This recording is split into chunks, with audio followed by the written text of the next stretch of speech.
Indonesia. Nah, dari temanya sudah kelihatan ini bagus banget.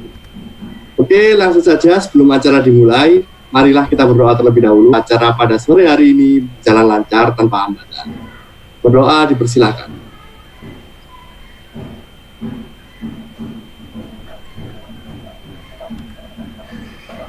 Berdoa selesai. Baiklah semuanya, sebelum menginjak acara utama, pertama-tama ada Bang Gigi yang akan memperkenalkan terlebih dahulu tentang Gerakan Indonesia Membantu. Bang Gigi, sudah siap Bang Gigi? Oh, pertama ya, saya kira agak-agak nanti gitu. Kalau yang punya acara ini harusnya pertama, Bang. Oh gitu, oke, Iya. siap. Sudah siap Bang? Insya Allah. Oke, kepada Bang Gigi, waktu dan tempat dipersilahkan. Oke, terima kasih atas waktu dan tempatnya. Walaupun kita jauh, tetapi kita dekat di hati ya. Selamat sore, Bayu ketawa. Ini cringy banget. Oke, selamat sore semuanya. Assalamualaikum warahmatullahi wabarakatuh. Terima kasih kepada teman-teman yang sudah mengikuti acara ini. Saya yakin di semua teman-teman di sini itu telah meluangkan waktunya yang sangat berharga untuk mengikuti yang semoga yang bermanfaat bagi teman-teman semua. Seperti yang teman-teman lihat, rambut saya tidak sesuai dengan foto saya karena di masa pandemi ini mencari tukang cukur jarak jauh itu sulit. Jadi mohon dimaklumi ya. Nah, saya hanya ingin memperkenalkan sedikit saja tentang game. Apa itu game? Kenapa? Alhamdulillah dengan generasi sekarang game semakin berkembang gitu. Dulu pertamanya itu game oleh Pak Agus, saya didekati di Masjid Juja. Beliau mempunyai kekhawatiran bahwa banyak pelajar Indonesia yang modal nekat ke luar negeri tanpa adanya pembiayaan yang jelas tetap berusaha untuk mengejar beasiswa atau belajar di luar negeri. Sampai ada yang bayangkan sampai ada yang makan telur tiap hari karena memang tidak sanggup beli makanan lainnya. Ada juga yang waktu winter itu memakai baju beberapa lapis hanya untuk menahan dingin. Nah, dengan beberapa kasus seperti itu, akhirnya kita mempunyai misi bahwa bagaimana kalau kita membantu teman-teman, pertamanya ya, membantu teman-teman yang ada di luar negeri itu berusaha, intinya ya kita bantu support gitu. Akhirnya terjadilah suatu chemical antara saya dan Pak Agus untuk membuat sebuah organisasi Gerakan Indonesia Membantu. Dan ini banyak dipengaruhi oleh berbagai macam referensi ataupun inspirasi dari tokoh-tokoh nasional dan internasional lainnya. Nah, dari sana berkembang, dulunya kita cuma berlima, berempat gitu. Dan dari sana kita berkembang bukan hanya ke pendidikan, bukan hanya sebatas di luar negeri, tetapi juga karena nama kita sangat umum gitu, Gerakan Indonesia Membantu, bagaimana kita bisa membantu memang ada di sekitar kita, baik pendidikan, baik sosial gitu. Dan akhirnya pada tahun 2020-2019 generasi Kansanya ikutan nggak ini? Nggak ada ya, belum ya. Generasi Kansa alhamdulillah semakin berkembang, semakin banyak yang sangat peduli dengan keadaan sosial maupun pendidikan, baik di luar negeri dan di dalam negeri. Saya sangat bangga kepada teman pemuda di sini yang mencoba merubah, bukan hanya nyinyir, bukan hanya ngeprank membuat dus Indomie gitu ya, tetapi memberikan impact secara nyata ke diri sendiri, lingkungan, bahkan dunia, bahwa suara pemuda-pemudi itu layak diperdengarkan dan layak menjadi sebuah masa depan yang lebih baik. Gini, semoga dengan gerakan-gerakan ini, dengan koordinasi dengan PPI seluruh dunia, dengan di sini BEM, mungkin UI bisa kerjasama nih di Bandung, kita ngobrol kapan-kapan. Kebetulan saya juga kenal beberapa BEM, jadi gimana kalau kita membuat panel yang benar-benar luar biasa tentang kepemudaan, tentang kepedulian pemuda dalam masa pandemi ataupun lainnya. Nah, saat ini sedang ada kegiatan utamanya itu adalah mengumpulkan donasi untuk minimal berapa ya? Targetnya 100 ya, Mas Dwiki ya, Mbak Bayu ya. Ya. 100 ya untuk pertama ya. 100 sembako untuk dibagikan. Jadi ketika ya jangan jauh-jauh lah tetangga gitu. Ketika kita mengantar kakak, ibu, ayah dan semuanya, kita melihat banyak orang yang masih di jalan itu, saya sedih gitu lihatnya. Bawa karung, bawa anak kecil, dan mereka tidak mempunyai penghasilan tetap karena mungkin mereka buruh harian, kena PHK dan yang lainnya. Dan semoga dengan gerakan 100 sembako dari game ini bisa sedikitnya meringankan. Kenapa? Karena ya tujuan dari game itu nggak muluk-muluk. Tujuan game itu adalah mengubah hal kecil, apapun yang kita bisa lakukan gitu, walaupun hanya berkata, walaupun hanya memberikan suara, tetapi semoga impact-nya menjadi sebuah sesuatu yang sangat besar. Mungkin itu saja dari saya. Semoga acaranya sukses. Kepada semua pembicara, tetap semangat. Kedua peserta, tetap jadikan suara pemuda itu memberikan impact baik terhadap diri sendiri, lingkungan, bahkan dunia. Saya akhiri saja dari saya ya. Assalamualaikum warahmatullahi wabarakatuh. Oke, waalaikumsalam warahmatullahi wabarakatuh. Terima kasih Bang Gigi. Ya, itu tadi penjelasan tentang Gerakan Indonesia sama Bang Gigi. Nah, sekarang kita menginjak ke acara utama. Oke, selanjutnya akan saya lempar langsung ke moderator KJ kita, Mas Bayu Adi. Sudah siap Mas Bayu? Oke, Mas Bayu, silakan. Waktu dan tempat dipersilakan. Assalamualaikum warahmatullahi wabarakatuh. Selamat sore, rekan-rekan diaspora dimanapun kalian berada. Terima kasih Mbak Wiki yang telah menemani saya pada webinar program Ngabuburit Bermanfaat. Yang pertama, Ngabuburit Bermanfaat ini akan ada berkelanjutan yang nantinya teman-teman bisa bergabung lagi webinar selanjutnya. Lalu saya ingin berterima kasih banyak terhadap pihak-pihak yang telah membantu menggerakan program Gerakan Indonesia Membantu ini. Yang pertama ada Eksekutif Mahasiswa Universitas Brawijaya, dan juga ada PPIT Changco, ada Grasena, ada ASCI, ada juga ASCI, student pun PPI Tiongkok, dan Universitas Indonesia dari Mas Fajar sendiri. Lalu saya ingin langsung masuk kepada narasumber pertama kita yang kita mungkin tunggu-tunggu sekali dari pembahasan tema, yaitu peran anak muda menghadapi pandemi COVID-19 di Indonesia. Saya langsung masuk kepada narasumber pertama kita, yaitu Adi Nugroho selaku Ketua BEM UI 2020. Untuk Mas Fajar, menit dan tempat dipersilakan. Oke, baik. Terima kasih atas waktunya. PowerPoint ini udah sempat dikirimkan ya? Oke, siap. Oke, Assalamualaikum warahmatullahi wabarakatuh. Sore dan salam sejahtera bagi kita semua. Om Swastiastu, Namo Buddhaya, salam kebajikan. Sebelumnya terima kasih untuk teman-teman dari Gerakan Indonesia Membantu yang telah mengundang saya untuk berdiskusi sore-sore ya di bulan puasa.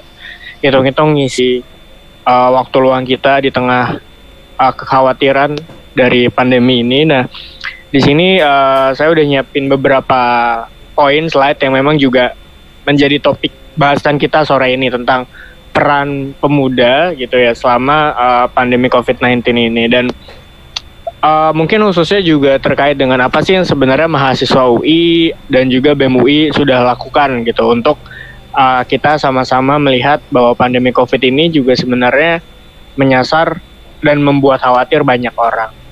Mungkin untuk slide selanjutnya, silakan. Nah, dengan apa saja yang pernah dilakukan atau kita lakukan oleh BEM UI, itu kita sudah murak memang sejak pertama kali diumumkan pembelajaran jarak jauh di Universitas Indonesia. Itu tepatnya pada tanggal 18/2020. Nah, dari situ kita mulai untuk campaigning terkait dengan apa saja yang memang harus diperhatikan oleh mahasiswa UI dan juga masyarakat. Mungkin next selanjutnya, Mas. Slide yang kedua.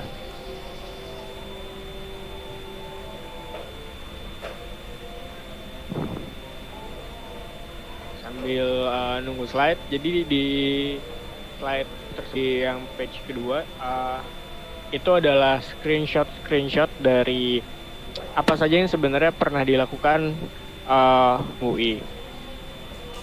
Kita membuat campaign, tentu aja tadi yang sudah dibilang terkait dengan di rumah aja. Tentu kita ngerasa bahwa ini mungkin terlihat klise dan simple, tapi ini menjadi salah satu poin yang penting untuk kemudian angkat di tengah-tengah pandemi pada awal kemarin. Dan juga kita mengangkat terkait dengan pihak-pihak apa saja yang selama pandemi COVID-19 ini.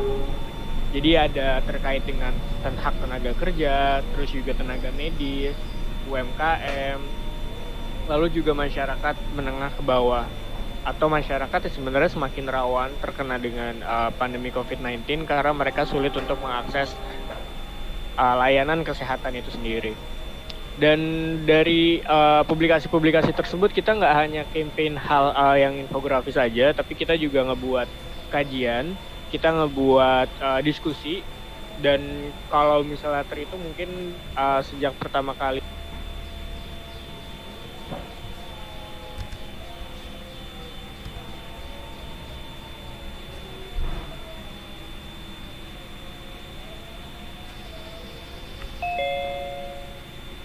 dalam tanda kutip kegagapan pemerintah dalam penanganan COVID-19. Lalu kita juga membahas terkait dengan bagaimana dari sudut pandang kesehatan COVID-19 ini sebenarnya permasalahannya akarnya dari apa dan juga solusinya seperti apa. Lalu juga kita berdiskusi dengan teman-teman yang memang diadakan di BEM FKUI terkait dengan pandangan dari para akademisi seperti itu. Dan selanjutnya mungkin Mas next slide Mas Dwiki.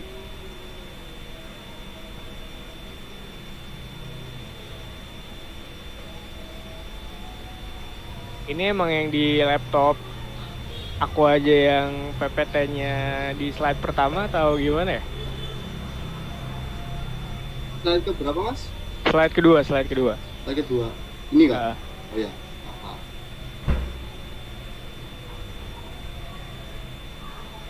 Tapi ini di layarku masih slide pertama ya? Atau emang freezing?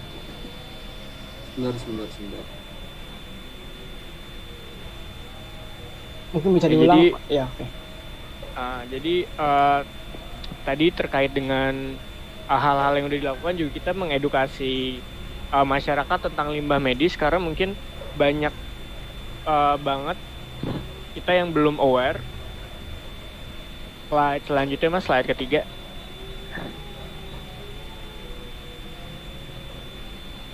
Nah, oke. Banyak yang belum aware terkait dengan limbah medis itu sendiri, terkait dengan bagaimana membuang masker, terus membuang alat-alat peralatan medis yang sebenarnya itu justru juga akan membahayakan ketika kita tidak membuangnya atau mengolahnya dengan baik gitu. Dan kalau misalnya di ruang lingkup UI sendiri di mahasiswanya, kita juga membagikan susu gratis ke teman-teman mahasiswa, lalu juga makanan dan masker seperti itu. Dan untuk nanti mungkin yang di belakang di slide yang paling terakhir akan aku jelasin terkait dengan kebijakan kampus yang memang sebenarnya kalau misalnya teman-teman pernah ngelihat kanal BEM UI, kita juga sempat menuntut ke kampus tentang apa aja yang harusnya disupport sama kampus itu sendiri selama pandemi COVID. Dan ini mungkin yang di tengah terkait dengan N-Corona. Jadi N-Corona ini adalah buatan mahasiswa FKUI itu ada aplikasi untuk assessment gejala dan edukasi COVID-19. Itu udah di launching di bulan April kemarin. Mungkin nanti teman-teman bisa download di App Store atau di Play Store untuk aplikasinya kayak gitu. Oke, next. Nah, untuk kritik terhadap pemerintah berkenaan dengan penanganan COVID-19, kita udah buat kajiannya. Itu di bemui.id/kajian COVID-19, COVID-nya capital. Nah, itu kita udah melihat dari sisi bagaimana existing regulation, terus kita ngelihat dari bagaimana komparasinya di negara lain, sama tentang apa saja yang sudah dilakukan oleh pemerintah. Dan kemarin dua kajian ini, part 1 dan part 2 ini udah kita audiensikan ke gugus percepatan penanganan COVID-19, dihadiri oleh ketua tim pakar gugusnya, itu Prof. Viku, dan memang disinggung juga dan dikonfirmasi kalau koordinasi antar sektor atau bahkan internal sektor yang menangani COVID-19 sendiri itu masih belum optimal gitu. Masih ada ego-ego sektoral yang kemudian menghambat penanganan COVID-19 itu sendiri. Dan kalau hal lainnya memang diakui bahwa sumber daya manusia, SDM, untuk kemudian melakukan tes untuk mendeteksi COVID-19 itu sendiri masih belum kemudian mencukupi untuk dilakukan hal tersebut.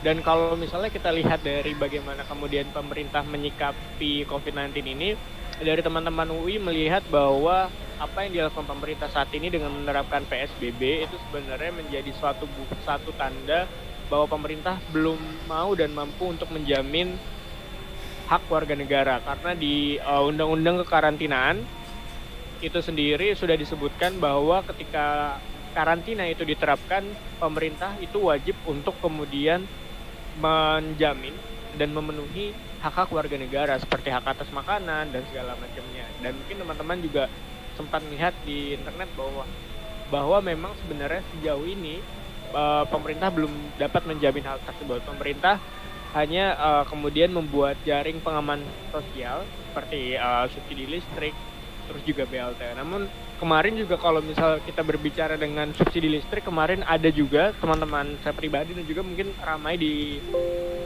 Instagram atau di Twitter PLN bahwa ada masyarakat yang tiba-tiba tagihan listriknya naik 2 kali lipat gitu tanpa ada pemberitahuan. Dan itu yang membuat masyarakat semakin kaget gitu. Jadi itu bukan subsidi pemerintah tapi subsidi masyarakat kepada masyarakat yang tanpa pemberitahuan. Nah, itu yang juga menjadi permasalahan tentang bagaimana pengimplementasian jaring pengaman sosial dari COVID-19 itu sendiri. Dan juga sebenarnya kalau di dalam undang-undang itu juga disebutkan bahwa masyarakat itu berhak untuk menuntut ganti rugi ketika dia mengalami kerugian-kerugian atas jaminan yang harusnya dipenuhi oleh pemerintah. Kayak gitu. Dan itu hal-hal yang kita soroti dan mungkin lebih lengkapnya bisa dibaca teman-teman di link yang tertera di slide bemui.id/kajian COVID-19 itu sendiri. Next. Dan terkait sebenarnya apa sih yang bisa kita lakukan gitu. Dan menariknya terkait dengan hal ini kemarin pas kami audiensi dengan gugus tugas percepatan penanganan COVID-19, kita dikasih konsep bagaimana pemerintah dan juga gugus tugas mencoba untuk menyelesaikan permasalahan COVID-19 ini. Jadi mereka menggunakan model pentahelix yang memadukan 5 elemen untuk kemudian mereka bilang bersinergi untuk satu sama lain bisa menangani COVID-19 ini. Ada akademisi, private sector, pemerintah, media, dan juga komunitas atau masyarakat. Dan mungkin kita sebagai pemuda gitu ya, itu kita masuk ke dalam konteks komunitas itu sendiri, yang mana kita bisa kemudian bergerak secara horizontal dan juga vertikal. Maksudnya adalah kalau misalnya horizontal, kita bergerak untuk kemudian membantu masyarakat lain, teman-teman kita yang memang juga mengalami kesulitan. Kayak contohnya kalau di kampus-kampus sendiri mungkin kita mencoba untuk membantu teman-teman yang kesulitan untuk mengakses internet gitu, karena kuotanya juga terbatas dan tidak ada bantuan dari kampus.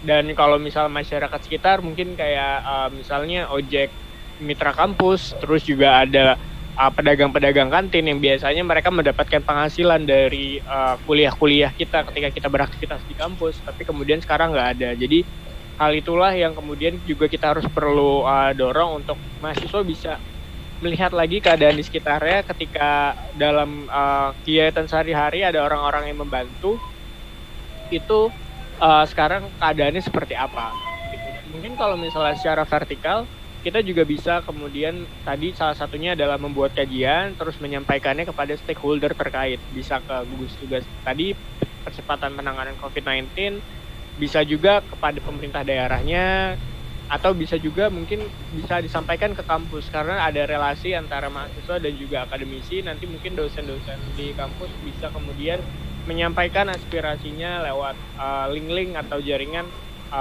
dosen-dosen kita seperti itu. Dan kalau misalnya yang lainnya mungkin secara karena ini kita berkaitan satu sama lain antara komunitas, media, pemerintah dan juga private sector, kita juga bisa mengajak private sector untuk bisa membantu. Dan mungkin sekarang udah banyak banget private sector yang udah turun serta, dan juga kalau media banyak yang memang sudah memberikan informasi yang up to date terkait dengan penanganan COVID-19 itu sendiri. Tapi memang kemarin sempat dikonfirmasi kalau ada perbedaan data nih antara Kementerian Kesehatan dan juga dengan BNPB itu sendiri. Nah, dengan adanya media ini mungkin kita juga bisa saling cross-check informasi. Tapi banyak juga, kita juga harus bisa menjadi hoax buster. Kita harus melihat banyaknya hoax yang beredar terkait dengan COVID-19. Dan mungkin sekarang yang juga ramai adalah terkait dengan konspirasi COVID-19 itu sendiri, yang bilang COVID-19 adalah semacam narasi yang dibuat oleh kapitalis lah atau segala macam. Sementara kita yang melihat ada korban yang meninggal, kita melihat tenaga medis yang memang berjuang mengorbankan waktunya sampai dia tidak bisa pulang ke keluarganya, itu menjadi suatu bentuk hal yang dipandang irasional seperti itu, karena memang banyak korban jiwa yang berjatuhan. Dan seharusnya kita harus sudah punya satu pandangan terkait dengan bagaimana menangani COVID, bukan justru mengacaukan media, karena ketika media kacau maka nanti komunitas, akademisi, pebisnis dan pemerintah juga akan merespon media itu. Akhirnya jalannya kolaborasi untuk menangani COVID-19 itu menjadi tidak semulus yang dibayangkan seperti itu. Next. Dan selanjutnya gitu terkait dengan PSBB di Jakarta itu gimana sejauh ini terkait dengan pelaksanaannya dan juga dampaknya. Dan mungkin teman-teman juga sempat baca di berita bahwa PSBB di Jakarta itu diperpanjang karena ternyata jumlah yang positif di Jakarta itu justru meningkat gitu, yang ada di Jakarta itu sendiri, yang mengartikan bahwa sebenarnya PSBB itu belum efektif untuk diterapkan di Jakarta gitu. Perlu ada hal-hal lain yang memang harus diterapkan mendampingi kebijakan PSBB ini, tapi kemudian pemerintah juga harus bisa aware untuk menjamin bagaimana masyarakat itu bisa bekerja.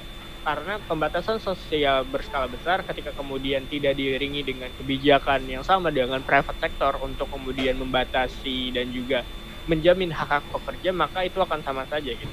Masih akan banyak masyarakat yang terekspos atas potensi dari COVID-19 itu sendiri. Dan sekarang di Indonesia kurang lebih ada 22 wilayah, per update-nya itu tanggal 2 Mei, yang sudah menerapkan PSBB. Teman-teman bisa akses informasi yang lengkap terkait dengan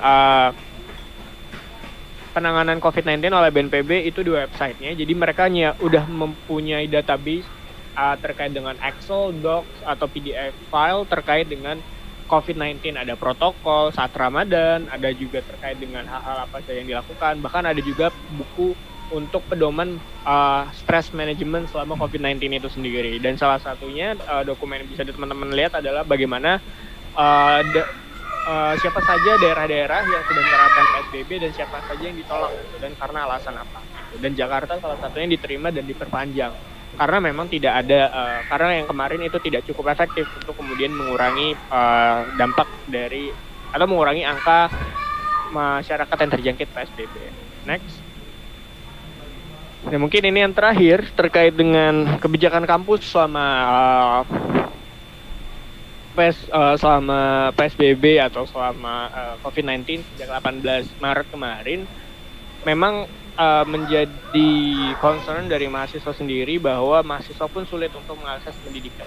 Kita tidak kemudian membedakan bahwa mahasiswa harusnya berteriak untuk masyarakat dan bukan untuk mahasiswa itu sendiri. Tapi kita tidak juga bisa meneglect bahwa pendidikan adalah hak untuk tetap bisa diakses selama masa pandemi ini, dan itu adalah hal yang harusnya dijamin dan difulfill oleh negara. Dan ketika kita membicarakan tentang akses, kita lihat bahwa akses yang saat ini kurang adalah dari bagaimana kampus itu menyediakan kemudahan bagi mahasiswanya untuk mendapatkan pembelajaran. Ini nggak hanya terjadi di UI aja, kemarin sempat juga ada di Brawijaya, mungkin nanti Farhan juga bisa jelasin lebih lanjut, ada di UNS, Undip ya kemarin sempat rame, dan juga Unan gitu. Banyak kampus-kampus yang sebenarnya belum bisa menjamin hak-hak mahasiswanya gitu.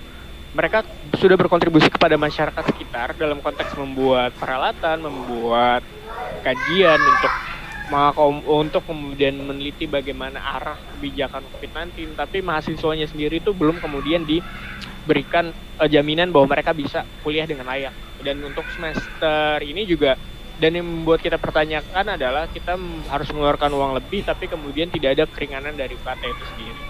Dan saat ini sebenarnya dari pihak BEM UI kita sudah mencoba menjalin kerjasama dengan pihak ketiga dari private sector untuk bisa memberikan subsidi kepada mahasiswa-mahasiswa. Walaupun kita tahu bahwa semester ini udah mau berakhir, udah mau selesai, tapi kita tetap berusaha untuk mencoba memberikan subsidi kepada mahasiswa, tidak-tidaknya bagi mahasiswa yang membutuhkan gitu.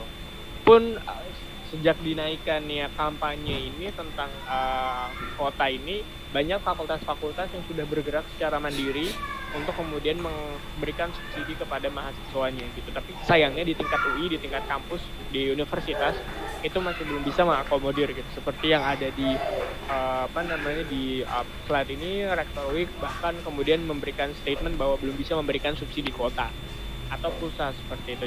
Dan ini juga sangat disayangkan dari kampus itu sendiri. Dan mungkin itu saja yang bisa saya share sebagai pemantik diskusi kita sore ini, dan semoga nanti kita bisa diskusi panjang lebar di sesi tanya jawab nanti, atau mungkin juga dari pemaparan pembicara-pembicara yang lain. Thank you, itu aja.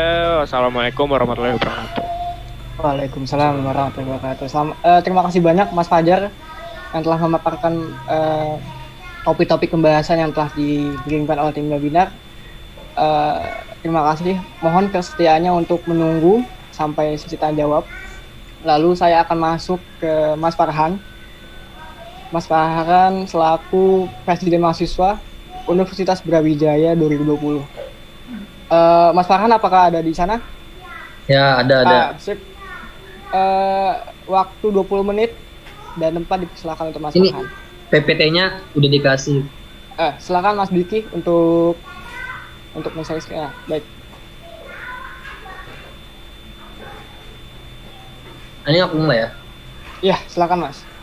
Bismillahirrahmanirrahim. Assalamualaikum warahmatullahi wabarakatuh. Terima kasih banyak kepada panitia yang telah menyelenggarakan acara ngabuburit bermanfaat 1.0 untuk sore ini. Mudah-mudahan ngabuburit kita menjelang buka puasa ini lebih produktif ya daripada tiduran saja. Nah, di sini langsung saja saya ingin mencoba mengulas poin-poin mengenai fenomena COVID-19 sesuai dengan orang yang diberikan oleh panitia. Pertama, langsung aja. Next.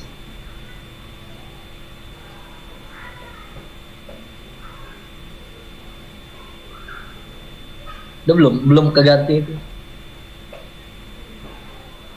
Sepertinya freezing Mas Diki. Freeze juga Mas. Ini ke freezing deh. Sebentar. Oke, mau sambil menunggu Mas Diki untuk men-share screen lagi, mungkin Mas Farhan bisa menjelaskan. Iya. Baik, sudah. Ini mungkin pertanyaannya sama kayak yang Fajar ya. Jadi apa aja sih yang sudah mahasiswa UB lakukan Brawijaya Malang terhadap COVID-19 ini? Pertama, sepertinya sama ya dalam kebijakan pendidikan, misalkan kayak pembelajaran jarak jauh, terus juga di UB juga ada langsung terhadap masyarakatnya kita lihat ada pembagian sembako kepada masyarakat, juga kepada mahasiswa, karena kita lihat bahwa pandemi ini berdampak terhadap seluruh sektor, seluruh lini kelas ekonomi masyarakat. Jadi sembako ini harapannya bisa meringankan beban orang tua maupun masyarakat terdampak oleh COVID-19. Itu juga ada pembentukan Satgas COVID-19 untuk universitas juga ada, Kota Malang juga ada. Nah di Kota Malang itu kalau nggak salah salah satu dosen di perawatan itu salah satu jadi koordinatornya Satgas COVID Kota Malang, itu menjadi salah satu kontribusi Brawijaya terhadap COVID-19. Kalau untuk segi kebemannya, misalkan kita buat kajian atau bisa kita buat sosialisasi segala macam, saya rasa similar, hampir sama dengan yang kampus-kampus lain lakukan. Saya rasa ya, dan juga ada yang rame-rame soal apa, yang amarah Brawijaya, Lensi Mahasiswa Brawijaya terhadap itu membahas tentang ketidakpuasan kebijakan rektorat menghadapi pandemi ini. Itu mungkin sama lah ya secara umum. Dan juga kita ada penggalangan dana dari BEM kerjasama dengan Human Initiative, ACT, dan NGO-NGO lainnya. Itu diberikan APD, itu diberikan kepada masyarakat, terutama masyarakat rentan. Atau juga mungkin ada yang segmentasinya kepada driver ojol, karena mungkin mobilisasi mereka tidak berkurang ya berkurang sih, tapi maksudnya masih bermobilisasi karena misalkan mengantarkan makanan atau misalkan paket gitu. Dan juga mungkin yang lumayan sangat kontributif mahasiswa Brawijaya terhadap COVID ini itu adalah jadi mahasiswa teknik, biar teman-teman juga mengetahui, menciptakan bilik antiseptik Siko namanya, Sikat Corona. Dan itu menurut saya sebelum misalkan Bebet Duafa menciptakan ya, kalau nggak salah yang di Jakarta itu Siko itu udah ada di Malang lebih dahulu, dari awal ketika pengumuman mahasiswa Brawijaya itu ada yang positif dari teknik ya kan. Nah, mungkin teman-teman ada yang tahu kan, mahasiswa UB teknik itu kan positif corona, dan at the same time nggak lama dari itu UB berhasil menciptakan bilik antiseptik Siko gitu. Nah jadi intinya kalau untuk sesi kontribusi Brawijaya terhadap COVID-19 ini hampir sama, tapi mungkin beberapa juga ada yang berbeda. Mungkin next slide lagi. Nah, apa dampak positif dan negatif bagi mahasiswa? Kalau ditarik secara 2 poin umum, pertama, intinya adalah kalau misalkan cost and benefit, itu adalah corona adalah sebuah refleksi karakter bangsa, pendidikan, kesehatan, ekonomi, dan lain-lain. Misalkan, karakter bangsa dalam hal apa? Misalkan, dalam corona ini kita dituntut untuk memang mentaati peraturan PSBB, stay at home, terus juga study from home. Bahkan di skenario yang mana si seorang ya individu warga negara ini mampu untuk PSBB, misalkan dia bisa work from home, dia tetap aja keluar rumah, tetap bersosialisasi segala macam. Nah ini adalah sebenarnya sebuah semacam refleksi juga bagi karakter bangsa. Oh ternyata bangsa kita ini bisa dikatakan bantu orangnya. Atau misalkan Mas Lim, kadang juga ini momentum bagus sebenarnya. Ini positif nuansa yang dibangun. Jadi kita juga harus mengevaluasi diri, apakah memang sebagai warga negara kita memang sudah mentaati atau misalnya sudah suportif terhadap kebijakan penanganan COVID-19. Dan juga refleksi terhadap pendidikan. Ternyata PJJ jangankan di daerah-daerah pelosok, daerah-daerah 3T, daerah kayak Malang, daerah mungkin Jakarta, masih saja PJJ-nya bermasalah, sinyalnya lah yang nggak kuat dan segala macam. Itu menandakan bahwa infrastruktur pendidikan kita pada level yang tertinggi, yaitu misalkan internet, canggih dan segala macam, itu masih kurang. Nah, termasuk kesehatan misalkan. Jadi nanti setelah corona ini, bahkan misalkan kalian menjadi dokter, itu secara tidak langsung kita tuh dituntut untuk kayak, kalau misalkan kalian di jurusan kedokteran, kalian tuh nggak dituntut, kan tidak hanya untuk menjadi seorang dokter, tapi misalkan menemukan kayak vaksin-vaksin segala macam, karena mungkin penyakit bakal makin banyak setelah corona gitu. kita kan nggak tahu unpredictable ya. Jadi saya rasa itu membuat sebuah paradigma baru dalam kehidupan kita. Nah, makanya poin keduanya, dampak positif negatifnya adalah itu kondisi new normal terhadap tatanan kehidupan manusia. New normal jadi sesuatu yang emang dinormalisasikan. Yang mungkin sekarang misalkan kita ini misalkan ya simple di ranah mahasiswa aja deh. Misalkan kita seminar online kayak gini. Kan sebelumnya before corona itu sesuatu yang membosankan atau misalkan sesuatu yang belum relevan bagi majority masyarakat Indonesia. Tapi karena adanya corona itu kita online kan seminarnya. Nah, abis corona ini kalau saya lihat ya setelah dari trennya kayaknya mungkin bakal ada new normal. Jadi nanti kita kalau misalkan pengen mengundang orang-orang besar, misalkan menteri segala macam, kita nggak perlu misalkan menantangkan secara fisik terus dengan cost yang banyak kepada ke lokasi kita gitu. Kita cukup dengan online segala macam. Nah, itu salah satu contoh yang simple ya dalam hal new normal. Termasuk kalau kalian tahu sejarahnya, ketika ada bencana alam kayak pandemi ini SARS itu, setelah SARS terjadi itu muncullah emerging company yaitu Alibaba.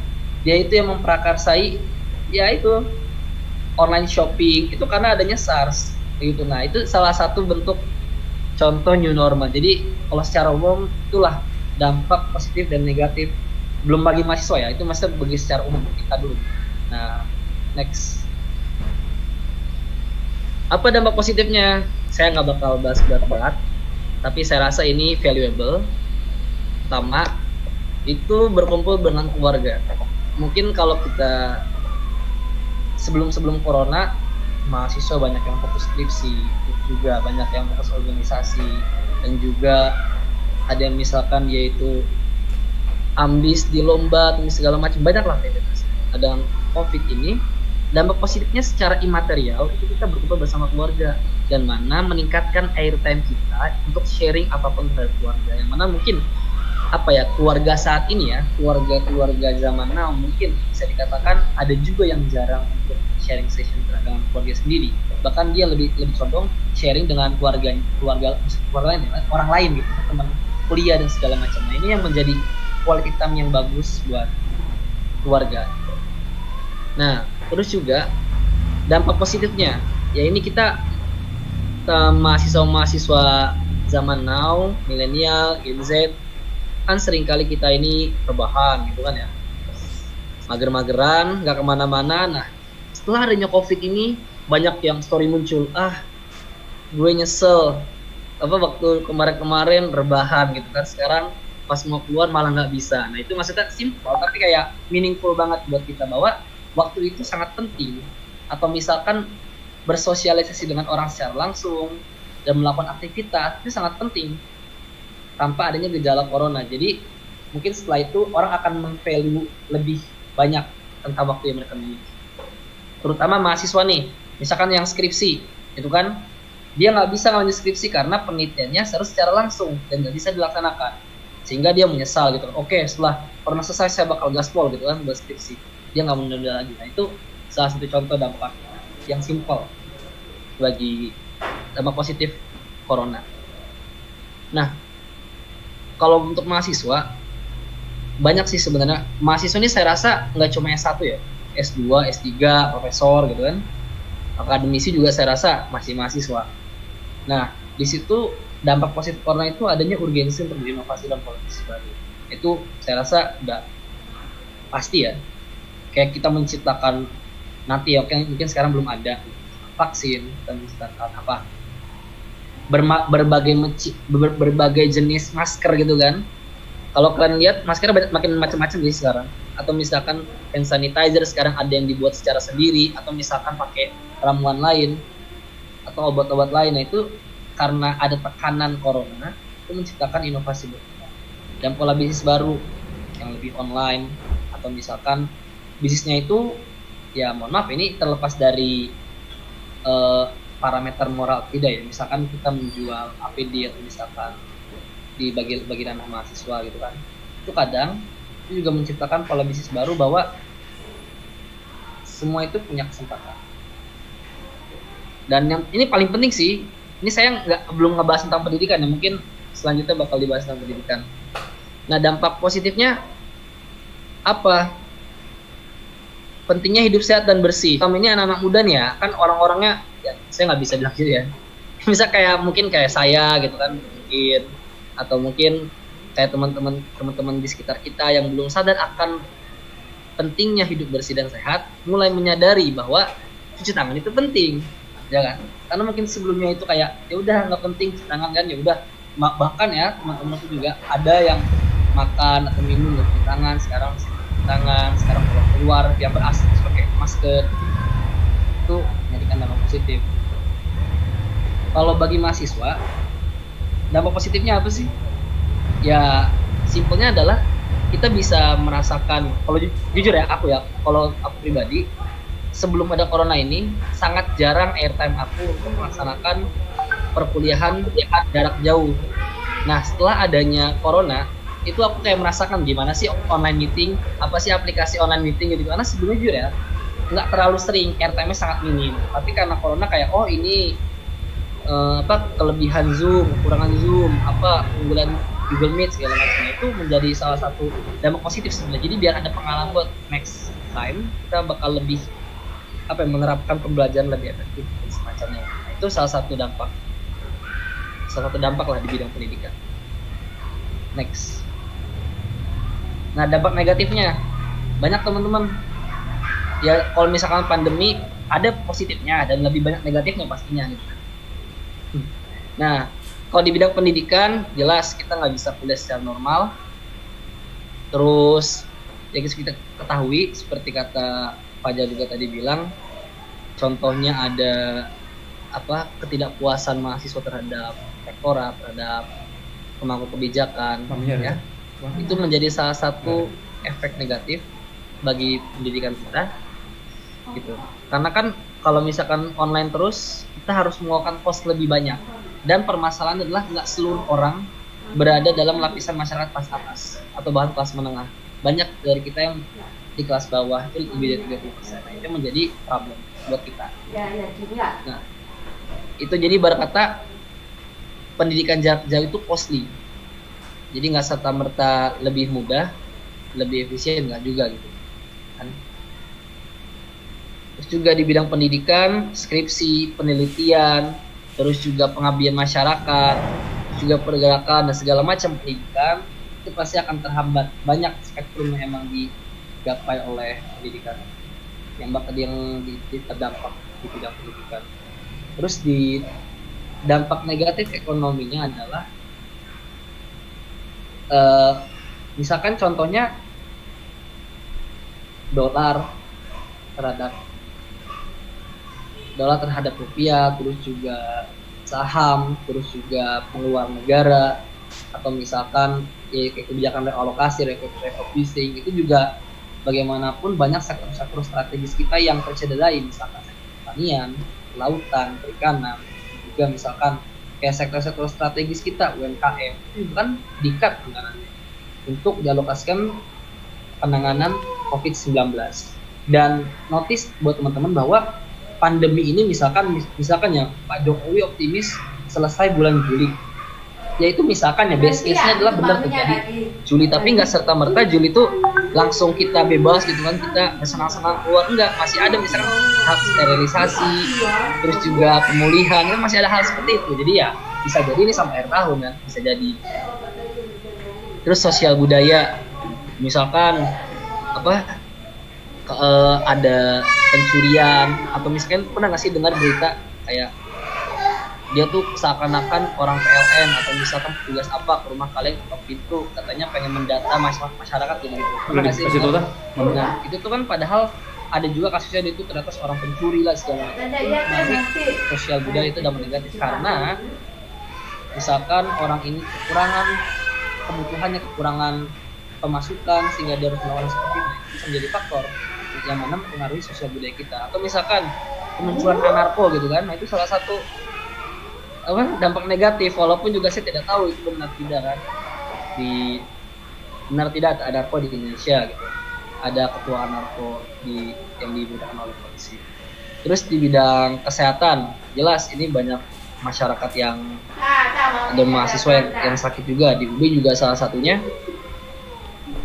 sakit kan ya, positif corona, tapi alhamdulillah sudah sembuh. Nah itu juga kan ada ketakutan. Jadi jangankan kalau aku men-share pengalaman pribadi, jangan yang sakit, bahkan aku pun ketika keluar rumah karena ada mindset yang parno itu, ada corona nggak ya, itu membuat imun kita itu melemah, bisa karena kan merasa sakit mulu, meriang atau apa gitu.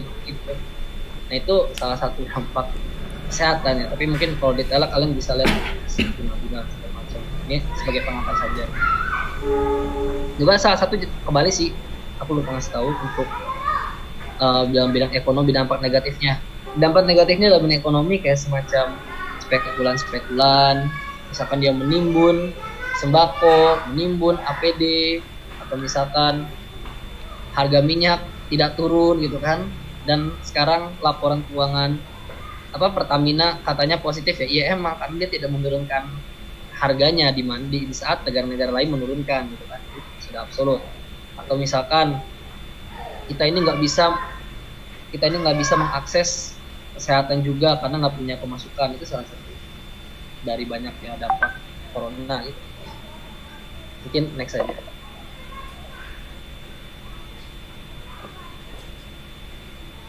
Nah, ini next-nya adalah harapan kepada seluruh mahasiswa dalam melawan COVID-19.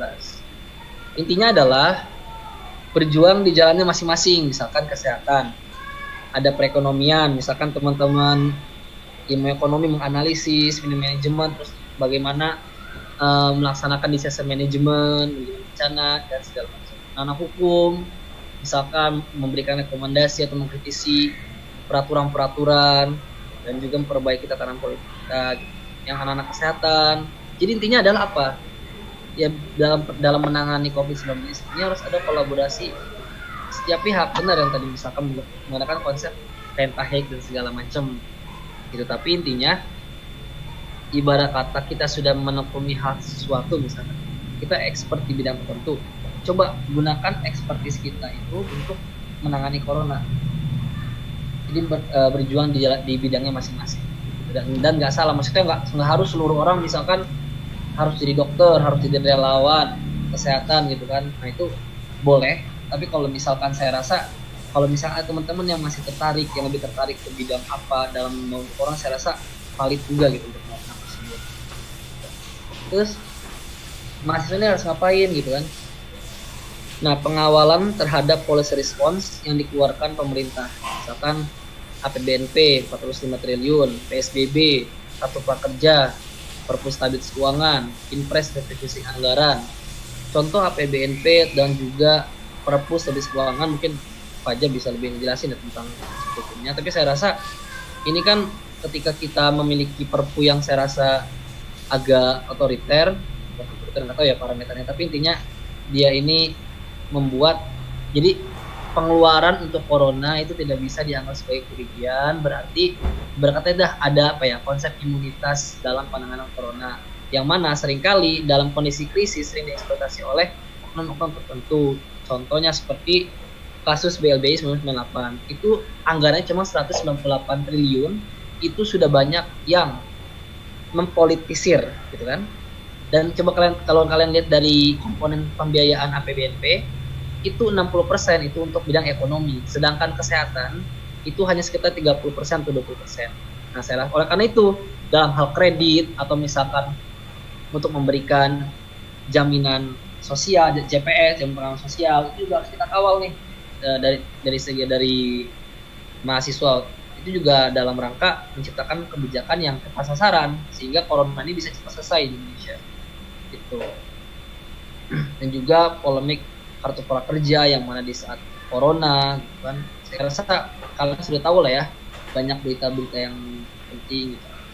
PSBB gitu, apakah memang benar PSBB? Jadi tuh untuk kalau misalkan pengen melanjut dari keterangan Fajar yang katanya berarti negara ini belum mampu atau tidak punya political willingness untuk membiayai kebutuhan masyarakat, itu tuh kalau saya juga pernah ngobrol sama kepolisian RI, mereka ini kenapa sih nggak mau apa ya, bukan nggak mau ya, ya mungkin tidak melaksanakan UU nomor 6 tahun 2015 karena mereka ini nggak punya data yang valid, sama bisa kayak bansos segala macam banyak yang ngawur ya.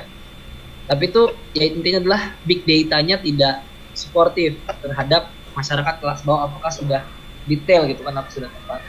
Ya itu patut kita pertanyakan teman-teman sebagai mahasiswa. Ini kalau kalian kita tertarik dari sejarah secara historis, Kementerian Sosial itu salah satu kementerian yang dari awal sudah terbentuk dari 1945 sampai tahun 2020. 70 tahun lebih merdeka, tapi tidak punya data valid. Ya emang, misalkan validitas data bisa jadi nggak 100%, tapi saya rasa ada minimum misalkan 75% ke 80%, 80%, itu saya rasa sudah justified untuk mengeluarkan misalkan jaring pengaman sosial yang mana mengakomodir kebutuhan masyarakat jika melaksanakan karantina wilayah. Dan juga nggak harus semua wilayah, saya rasa yang epicentrum pandemi aja. Jadi ibarat kata ya yang perlu dipertanyakan adalah kemana Kementerian Sosial selama ini. Dan terakhir, harapan kepada seluruh mahasiswa dalam melawan COVID-19 menjadi agent of example, karena disiplin akan menjadi kunci sukses. Mungkin kalau kita ngelihat video Pak Jokowi tentang apa definisi mudik atau pulang kampung, jadi kalian terserah pilih tim yang mana atau pakai definisi yang mana. Tapi saya melihat sisi lain ya, maksudnya terlepas dari polemiknya, bahwa memang dalam menangani corona ini, terutama dalam hal pembatasan sosial, itu sangat sulit. Dan itu tidak hanya pemerintah yang melakukan, harus juga dari individunya. Nah, oleh karena itu, saya rasa disiplin diri adalah kunci sukses. Benar kata Pak Jokowi. Salah satu penjelasan beliau itu ada benar juga gitu. Percuma misalkan kita karantina wilayah, misalkan ada hukuman ketat, misalkan kalian di penjara atau misalkan dikenakan apalah gitu kalau misalkan melanggar karantina wilayah. Tapi kalau misalkan selama itu teman-teman nggak punya integritas diri, tetap aja corona misalkan kan virus kemana-mana. Nah itu oleh karena itu harus ada gerakan mahasiswa untuk menjadi example untuk mendisiplinkan diri dari diri sendiri terlebih dahulu, baru kepada masyarakat juga harus diingatkan untuk mengindahkan edaran pemerintah. Nah, next. Seberapa penting peran pemuda dalam mengatasi COVID-19? Jawabannya sangat penting. Ya itu kan, karena pertanyaannya seberapa penting. Nah, apa pentingnya? Jadi saya pengen bilang, pemuda itu 2 poin. Pemuda sebagai generasi penyeimbang dari hiruk pikuk akibat COVID-19. Kalau kalian kita sebagai netizen yang budiman melihat Twitter, Instagram, melihat WhatsApp grup keluarga, macam itu pasti banyak ya hiruk pikuk antar generasi. Antar generasi, misalkan generasi tua bertarung gitu kan. Apakah ini benar? Apakah ini salah kebijakannya? Itu kita sebenarnya sebagai generasi milenial, generasi Gen Z, anak-anak muda, populasi sekarang juga harus melihat dan harus hadir sebagai penyeimbang, sebagai penetralisir segala bentuk yang ada. Karena benar sih, kadang saya rasa kalau dalam COVID-19 ini, dalam masa-masa seperti ini, seluruh elemen terkena. Kalau misalkan sering menyalahkan, sudah makin memperkeruh, menghambat efektivitas kebijakan policy response yang dikeluarkan oleh pemerintah, atau mungkin gerakan-gerakan sosial yang dilakukan oleh komunitas. Nah itu makanya buat anak muda berpartisipasi dalam artian tidak hanya ikut memprovokasi ataupun terprovokasi, tapi juga ada kadarnya, ada perannya kita sebagai penyeimbang dari hidup pikuk yang ada. Misalkan kita menghindar dari pembahasan yang substantif dan terlalu politis dalam menangani COVID-19. Banyak sih caranya gitu. Tapi intinya kita harus menjadi penengah. Mungkin dari generasi tua yang banyak polemik gitu kan. Terus peran pemudanya apalagi? Peran pemuda sebagai generasi yang paling gemuk zaman COVID-19. Ayo kenapa? Karena ini enggak absolut, tapi saya rasa ini subjektif saya sendiri. Kalau masih muda, umur 20 sampai 40, 45, saya rasa itu masih nggak terlalu tua ya, 40. Itu punya fisik yang masih kuat. Jadi kayak untuk memobilisasi massa, untuk pergi kemana-mana, untuk bersosialisasi, misalkan bisa berpikir lebih dalam segala itu masih kuat. Sehingga generasi kita ini ya generasi yang paling diandalkan sebenarnya. Terus juga kenapa nggak generasi X, baby boomers? Karena gini, ada juga sih kelemahan baby boomers. Misalkan dalam tataran experience dia itu sangat bagus ya, generasi X, karena memang dia udah berkecimpung dalam dunia birokrasi, business management segala macam. Tapi multiplier impact yang emang dia pengen berikan itu rendah. Nggak sebanyak generasi kita milenial Gen Z. Karena apa? Misalkan efektivitas penggunaan teknologi, terus juga utilisasi sosial media itu kita lebih unggul, sehingga multiplier effect untuk menyebarkan sosialisasi dalam hal penanganan corona itu bakal lebih besar dari sudut pandang pemuda gitu. Nah itu tidak di generation X, gitu kan? Termasuk misalkan generation yang paling baru, misalkan ada di kelas kita yang masih bocah gitu kan, itu juga nggak bakal bisa diandalkan karena mereka masih belum peduli terhadap COVID-19 ini kan, wajar masih kecil. Nah oleh karena itu jika kita komparasikan antar generasi, kemudian sangat penting dalam mensosialisasikan, dalam memberikan policy brief atau rekomendasi kebijakan terhadap pemangku kebijakan, atau misalkan dalam hal gerakan sosial karena kita masih kuat secara fisik, fresh dalam hal pemikiran. Nah itu saya rasa penting dan sangat penting bagi pemuda dalam mengatasi COVID-19. Nah itu jadi banyak yang bisa kita eksplorasi, tapi secara umum itu yang bisa saya sampaikan dalam ini. Mudah-mudahan hanya sebagai pemantik ya, kita akan lanjutkan dalam diskusi dan jawab. Mungkin terima kasih banyak. Baik, untuk Mas Farhan, terima kasih banyak atas materi yang disampaikan. Lalu saya ingin langsung masuk saja kepada narasumber ketiga kita pada panel diskusi, Mas Agung Firmansyah selaku Ketua Yayasan Gerakan Indonesia Sadar Bencana. Apakah Mas Agung berada di tempat? Halo Mas Bayu. Siap Mas, tempat 15 menit. Waktu untuk Mas Agung dipersilakan. Baik, Assalamualaikum warahmatullahi wabarakatuh. Bismillahirrahmanirrahim. Wassalatu wassalamu ala rasulillah amma ba'du. Kawan-kawan dari Gerakan Indonesia Membantu yang saya banggakan, kawan-kawan dari BEM UI dan BEM Universitas Brawijaya serta Mas Aidil sebagai tiga pembicara yang lain. Terima kasih atas kesempatan ini. Saya mewakili Yayasan Gerakan Indonesia Sadar Bencana atau umum dikenal dengan nama Graisena. Dalam kesempatan ini hanya ingin berbagi pengalaman bagaimana kami Yayasan Graisena merespon pandemi COVID-19 yang tengah melanda di negara kita tercipta ini. Yayasan Graisena sebetulnya adalah sebuah yayasan yang bergerak dalam sektor kebencanaan, dari mulai fase pra bencana, fase bencana hingga fase pasca bencana. Saya sepertinya perlu memperkenalkan terlebih dahulu ya Graisena itu apa. Jadi fokus kami adalah itu. Di fase prabencana misalnya kita fokus untuk melatih relawan-relawan, terutama relawan yang berasal dari klaster pemuda seperti Karang Taruna dan lain sebagainya, karena memang yang menjadi sasaran dari pendidikan kebencanaan ini adalah generasi-generasi muda, sebagaimana slogan yang Graisena miliki itu cara keren tanggulangi bencana gitu.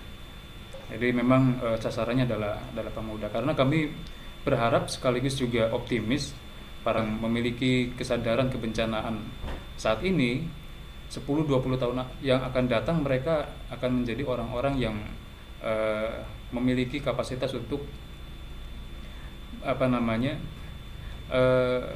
menjadi stakeholder misalnya di dalam institusi yang penting yang terkait dengan kebencanaan maupun dalam pemerintahan atau sektor swasta. Nah, dalam merespon pandemi COVID-19 ini, Graisena meluncurkan beberapa program yang kami mengacu kepada 3 klaster sasaran bantuan yang kami definisikan. Yang pertama, klaster kepala keluarga yang terdampak atau menjadi pasien dalam pengawasan atau positif corona, di mana ia merupakan tulang punggung keluarga sekaligus berasal dari keluarga yang prasejahtera atau yang profesinya adalah buruh harian lepas gitu ya. Jadi bagi mereka ini yang kepala keluarganya tengah terjangkit COVID-19 dalam status pasien dalam pengawasan atau malah positif corona, Graisena akan membantu keluarganya yang ditinggalkan selama masa isolasi. Tentu ada kriteria yang harus dipenuhi untuk mendapatkan bantuan tersebut. Karena kami memastikan bahwa bantuan yang kami berikan ini itu tepat sasaran, gitu. Itu klaster yang pertama. Klaster yang kedua adalah warga yang terdampak COVID-19 yang berada di epicentrum atau yang saat ini tengah dalam wilayah PSBB. Untuk klaster ini yang Graisena berikan adalah beras atau sembako, gitu.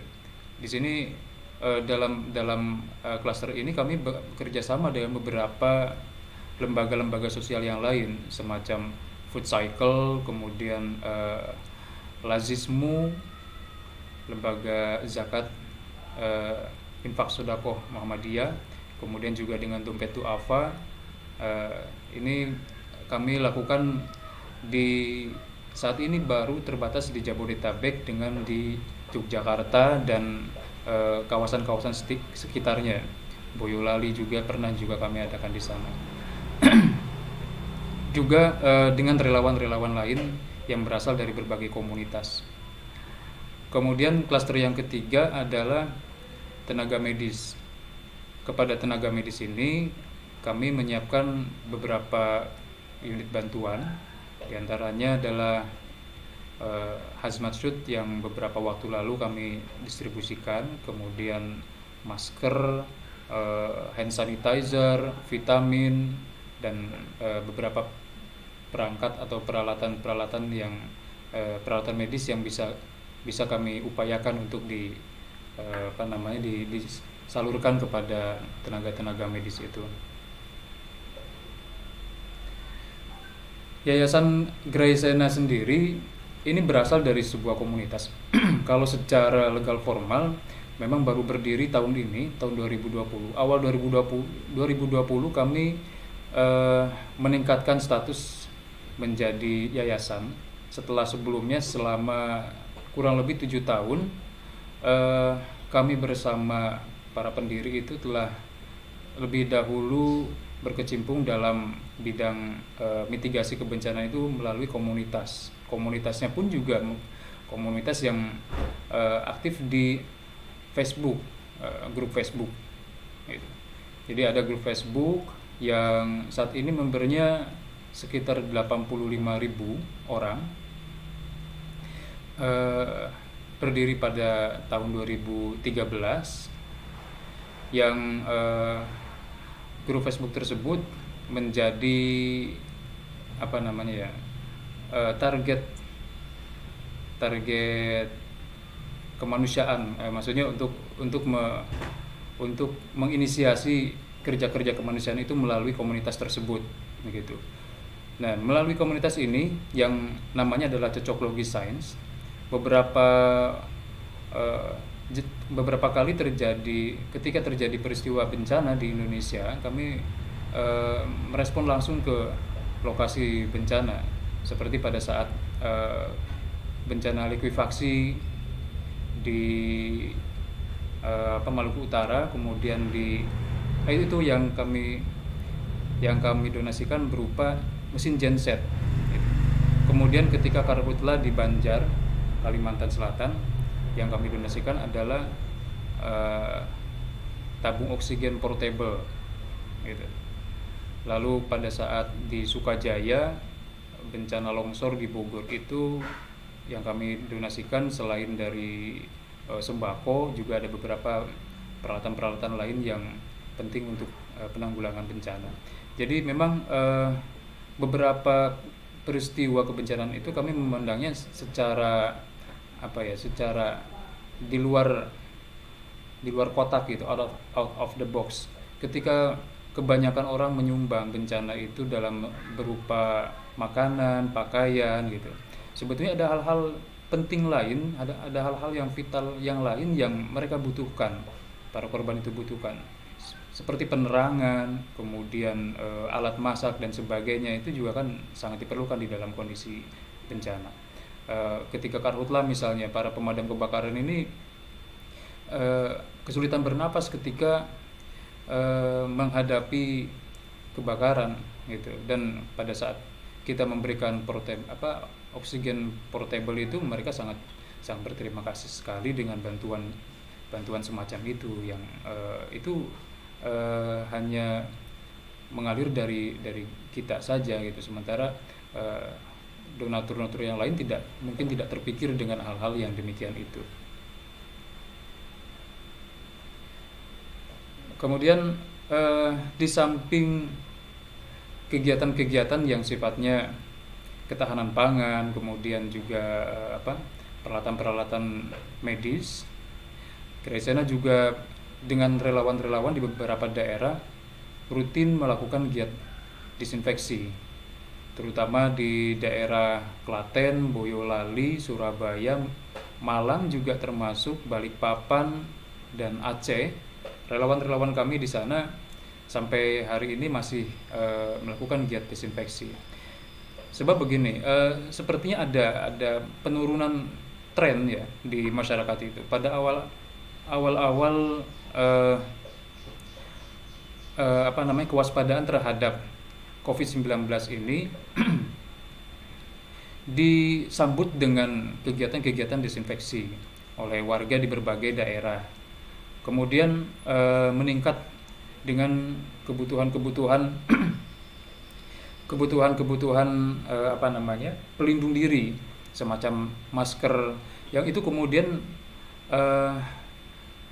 memiliki dampak terjadi penimbunan di berbagai daerah, sehingga masker yang diperlukan harusnya diperuntukkan bagi tenaga medis, kemudian diperjualbelikan dengan harga yang cukup mahal, bukan hanya kepada medis tapi juga kepada masyarakat umum. Gitu. Jadi ada fluktuasi tren penanggulangan COVID ini di tengah masyarakat, yang sebetulnya harusnya kegiatan-kegiatan disinfeksi itu juga tidak hanya dilakukan pada saat awal-awal saja, tetapi juga harus rutin dilakukan. Oleh karena itu, kami selain melakukan disinfeksi ke berbagai fasilitas publik seperti masjid, sekolah, kemudian kantor-kantor pemerintahan, pasar dan lain sebagainya, kami juga melakukan disinfeksi ke perumahan-perumahan warga, dan juga menganjurkan kepada warga agar melakukannya secara mandiri dan swadaya. Bisa dilakukan dengan peralatan-peralatan yang sederhana, dan juga formula disinfektan yang bisa didapatkan secara mudah di pasar atau di toko, tentunya dengan petunjuk yang sudah ditetapkan oleh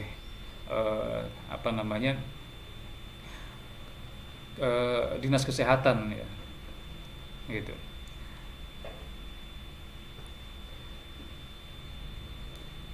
Kemudian dari aspek program yang lain, ketahanan pangan,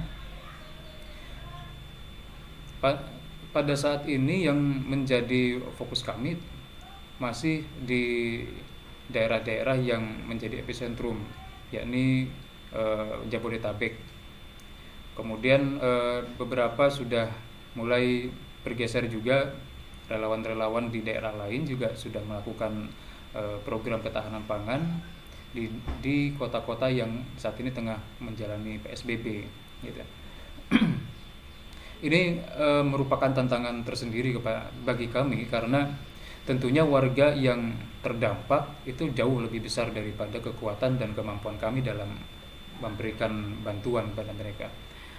Rata-rata yang kami berikan itu hanya sebatas 5 kg beras, kemudian beberapa pelengkap bahan-bahan pokok seperti telur, kemudian minyak goreng, kecap, dan lain-lain, yang itu kami dapatkan dari lembaga-lembaga sosial yang lain semacam kami, seperti Food Cycle tadi sudah saya sebutkan sebelumnya.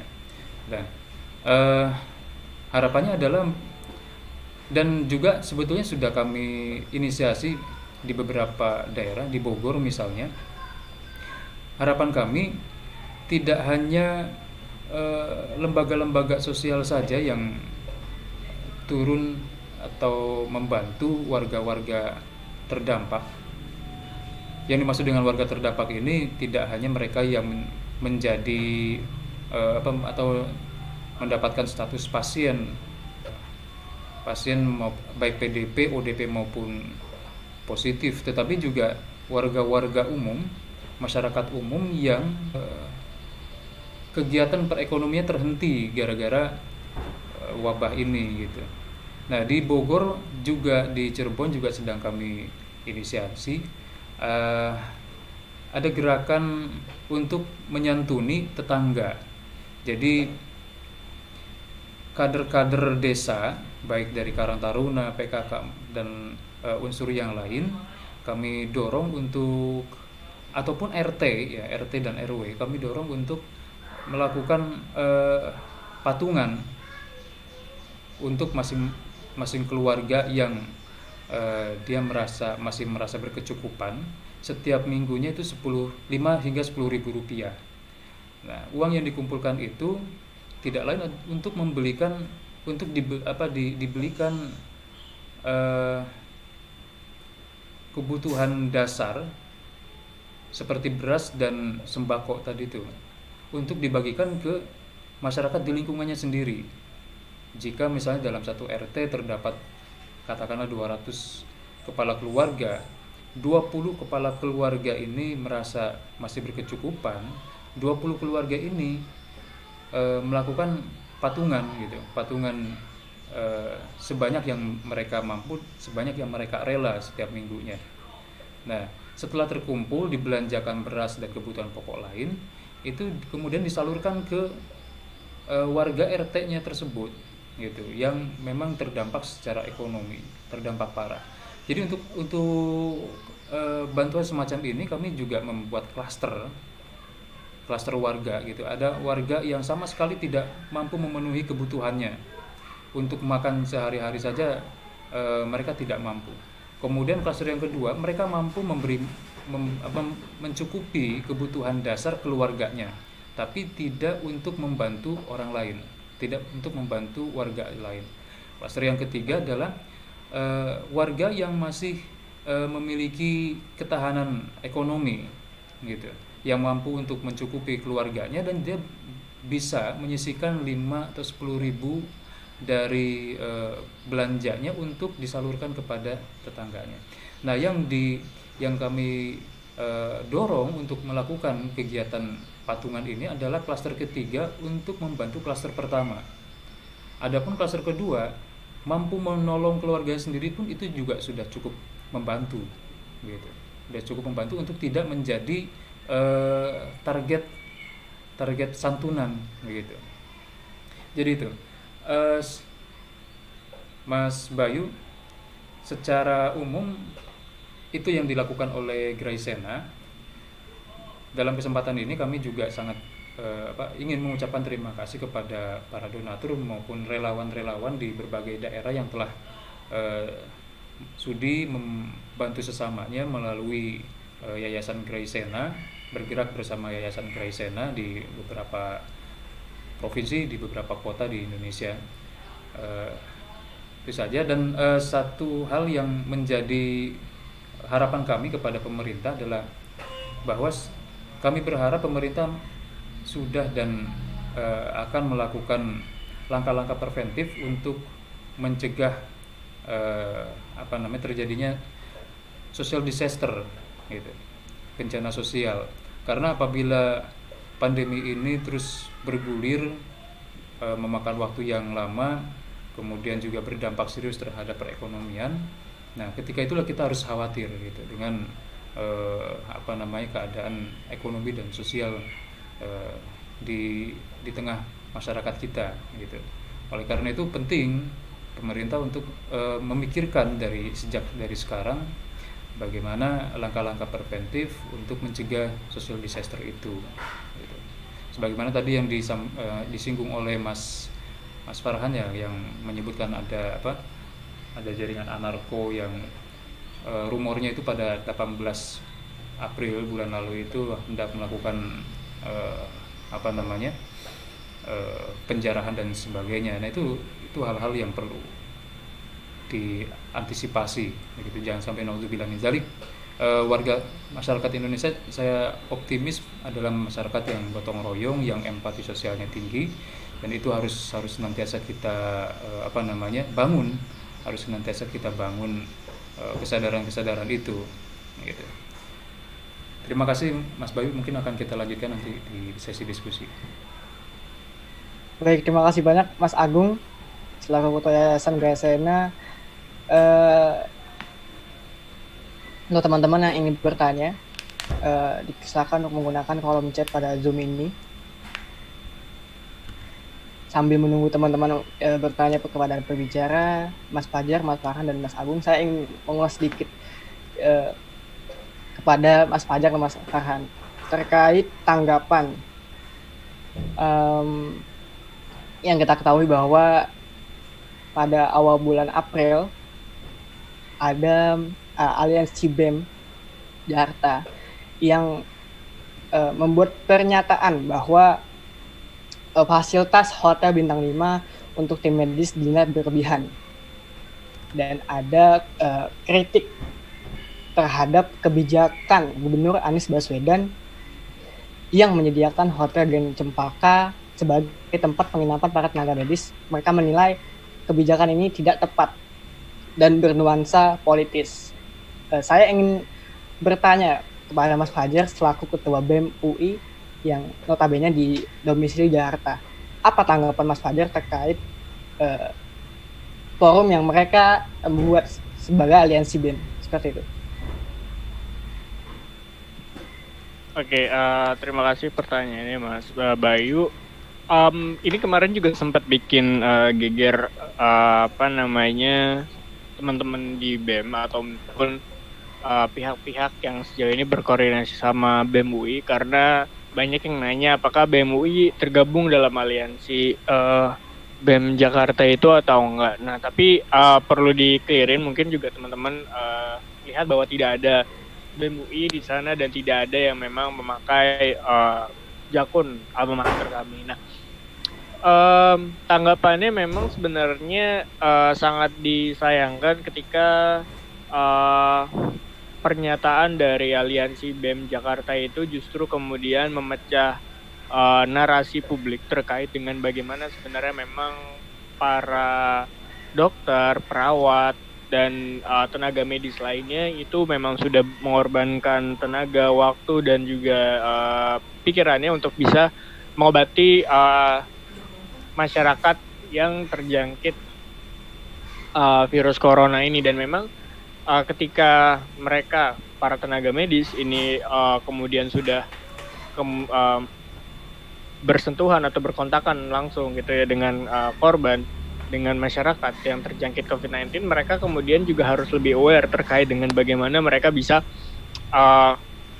berkomunikasi dengan keluarganya. Dan memang perlu ada terkait dengan lokasi atau tempat yang dijadikan tempat tinggal sementara bagi para perawat dan juga dokter dan tenaga medis pada umumnya. Dan terkait dengan hal ini, ketika kita tahu bahwa diperlukannya ada suatu tempat singgah sementara, lalu ada pernyataan bahwa ya tadi yang disebutkan Mas Bayu, ada intrik-intrik politik dengan penggunaan hotel bagi tenaga medis, itu justru memecah narasi publik bahwa sebenarnya memang fokus kita adalah juga menjaga bagaimana tenaga medis kita itu bisa melaksanakan tugasnya dengan aman gitu, dengan tetap bisa kemudian fokus dan menjaga keluarga-keluarganya. Dan memang ini juga sangat disayangkan ya bagi pergerakan mahasiswa, karena juga kemudian memecah kepercayaan masyarakat kepada mahasiswa tentang bagaimana sebenarnya mahasiswa itu bisa berkontribusi dengan sangat baik, bisa berkontribusi dengan cara yang memang seharusnya bisa dikatakan dalam tanda kutip elegan gitu, untuk kemudian membantu teman-teman dan juga masyarakat dan juga tenaga medis yang tengah berjuang. Dan kemarin memang sebenarnya sudah bahkan sebenarnya sampai juga ke narasi itu sampai ke gugus tugas, dan dari pihak BEM UI sudah mengklirkan bahwa aliansi tersebut memang tidak ada korelasinya. Dan juga kalau misalnya teman-teman mengikuti informasi di Twitter dan juga di Instagram di universitas-universitas yang memang mereka yang kemudian menyatakan sikapnya di sana sambil membawa alma mater universitas, itu juga sudah dikonfirmasi dengan universitasnya masing-masing bahwa mereka sebenarnya secara BEM universitas itu tidak mendukung pernyataan sikap tersebut. Dan pihak-pihak yang menyatakan sikap tersebut adalah pihak-pihak yang memang seharusnya sudah lulus atau demisioner gitu. Jadi mereka sudah tidak kemudian secara legitimate sebagai representative of the institution, tapi mereka harusnya menyatakan dirinya sendiri. Tapi ya itu juga menjadi pertanyaan, kenapa mereka membawa organisasi yang memang ketika diklarifikasi itu justru menolak adanya pernyataan sikap tersebut. Kayak gitu sih sejauh ini paling tanggapan dari saya, Mas Bayu. Baik, saya langsung berpindah dikit ya untuk Mas Farhan ya. Mas Farhan apakah ada di sana? Ada. Oke, terkait tanggapan aliansi BEM ini, apakah Mas Farhan sama seperti Mas Fajar atau bagaimana? Atau ada forum untuk diskusi terkait perihal aliansi BEM ini? Ya, jadi kejadian seperti ini adalah kejadian yang saya rasa nggak sekali dua kali ya, tapi beberapa kali terjadi di ranah mahasiswa. Dan benar kata Fajar, itu mempunyai narasi pergerakan mahasiswa, timbul semacam distrust kepada mahasiswa. Kalau kayak semacam misalkan simpelnya adalah misalkan kita lagi berdemonstrasi, lalu ada dari kalangan masyarakat, ngapain sih demo, bikin macet. Itu salah satu bentuk distrustnya masyarakat mungkin kan hal tersebut atau hal serupa yang mungkin terjadi di masa lalu ini tidak terulang lagi. Makanya mungkin kalau saya pribadi sih secara umum tanggapannya sama, sangat menyayangkan. Dan tapi kalau saya pribadi sih nggak mau terlalu membahas lebih dalam ya, karena kurang bermanfaat buat kita. Dan yaitu semakin diulik-ulik, semakin banyak distrust saya rasa gitu. Jadi ya saya samalah kadarnya tanggapannya sama kayak Fajar. Oke, cukup. Baik, berarti tanggapan dari Ketua BEM ataupun Presma yang kita kenal di UI, UB itu sangat menyayangkan terkait terjadinya forum diskusi aliansi BEM ini. Dan saya ingin langsung melanjutkan kepada berbicara. Oke, baik, ini adalah last question dari sesi tanya jawab pertama. Ada Mas Eko Prasetyo yang menanyakan kepada Mas Agung. Apakah Mas Agung ada di tempat, Mas? Hadir. Oke. Jadi pertanyaan Mas Agung, bagaimana cara Grasena untuk menjaring relawan kebencanaan? Ya, untuk masa ini, masa pandemi ini, kami mengoptimalkan jejaring yang ada di grup Facebook itu, di komunitas kami, komunitas Cocokologi Sains. Di samping itu juga ada beberapa komunitas-komunitas lain, sama basisnya basis grup Facebook juga, beberapa komunitas otomotif ya, yang mereka tersebar di beberapa daerah.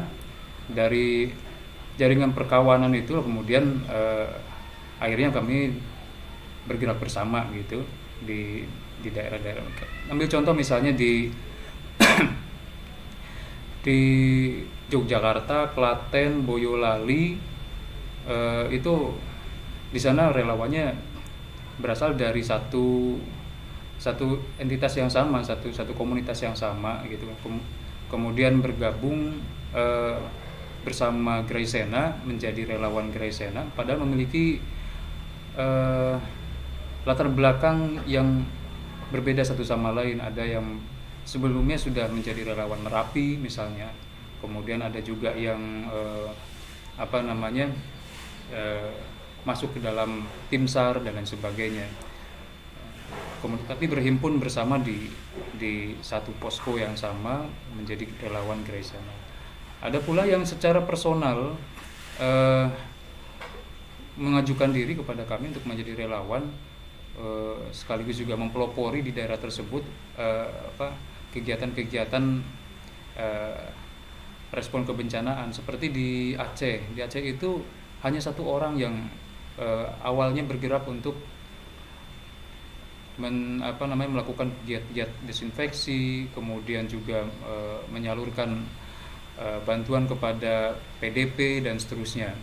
Nah, dari sana kemudian banyak kawan-kawannya yang lain turut bergabung menjadi relawan. Di Balikpapan pun juga sama demikian. Itu member atau anggota komunitas bersama pasangannya, bersama suaminya, mempelopori giat desinfeksi di sana, mempelopori penyaluran bantuan ke rumah sakit melalui Graisena, dan akhirnya itu menjadi jalan masuk untuk Graisena merekrut relawan-relawan lain yang ada di jaringannya itu. Seperti itu, Mas Bayu, Mas Eko yang bertanya. Oke, terima kasih banyak Mas Agung atas jawabannya. Untuk dari Mas Eko Prasetyo. Baik, saya akan melanjutkan untuk ke narasumber selanjutnya. Ada Mas Aidil Pananrang. Apakah Mas Aidil? Baik. Halo Mas Aidil, selamat sore Mas. Sore. Oke. Sebelumnya kita menyapa dulu untuk teman-teman yang ada di YouTube Gerakan Indonesia Membantu. Halo teman-teman semuanya. Selamat datang juga di webinar pada sore hari ini. Selanjutnya kita akan masuk kepada narasumber keempat untuk Mas Aidil Pananrang. Waktu 20 menit dan tempat dipersilakan. Ya, oke. Terima kasih banyak. Bismillahirrahmanirrahim. Assalamualaikum warahmatullahi wabarakatuh. Waalaikumsalam. Mas Dwiki mungkin bisa disiapkan, tolong slide saya. Nah, jadi sebelumnya saya ucapkan terima kasih banyak kepada teman-teman yang sudah mengundang hadir di sini. Luar biasa saya rasa di sini ada yang terhormat Bapak Farhan, yang terhormat Bapak Fajar Adi dan Mas Agung Firmansyah. Senang sekali saya berada dalam satu forum dengan ketua BEM ini. Membuat saya bernostalgia juga tentang pergerakan. Kebetulan 5 tahun lalu juga saya menjadi presiden mahasiswa dulu di UI kalau tidak salah, Andi Aulia Rahman begitu. Saya nggak tahu Fajar udah masuk kuliah atau belum, tapi itu seingat saya, dan saya sering ke Malang beberapa kali malah ngisi beberapa forum perkaderan di sana. Jadi sangat nostalgic lah forum ini. Nah baik, sebelumnya mohon izin perkenalkan diri teman-teman. Nama saya Aidil Pananrang. Yang tertera di layar sekarang adalah akun Instagram saya. Jadi yang mau follow boleh. Anda juga bisa nemuin saya di Tinder. Kalau swipe ke right-nya sering, nanti bisa match sama saya. Nah, next Mas. Nah, dalam kesempatan kali ini saya kan diintroduce dan saya baca juga intro talk yang diberikan akan memberikan banyak tentang pembahasan produktivitas, dan saya juga sebagai co-founder dari Sekarang. Apa itu dari Sekarang? Sederhananya dia adalah sebuah social movement yang diinisiasi oleh 2 orang, yaitu saya dan Mas Rahmat Kaimuddin. Mas Rahmat Kaimuddin sendiri saat ini berprofesi sebagai CEO Bukalapak yang kemarin menggantikan Ahmad Zaki. Tapi kita sudah inisiat dari Sekarang ini sebenarnya baru sekitar 6 bulan. Tapi ketika kita bikin itu, Mas Rahmat belum dibuka lapak, jadi masih punya banyak waktu. Tapi karena kesibukan beliau sekarang, saya lebih banyak in charge untuk mengurus gerakan. Nah, gerakan ini memang goalsnya untuk menciptakan anak muda yang healthy, wealthy, and wise. Jadi kita memang fokus pada peningkatan produktivitas anak muda. Jadi buat kalian kaum rebahan, kalian kaum bucin, kami ada untuk kalian. Seperti itu. Nah, next. Oke, jadi slide saya sebenarnya sangat simpel ya. Isinya hanya pointer pertanyaan dari Thor yang dikirimkan oleh panitia. Biar saya tidak lupa. Nah, jadi pertama pertanyaan adalah bagaimana cara kaum muda berkontribusi untuk pemerintah?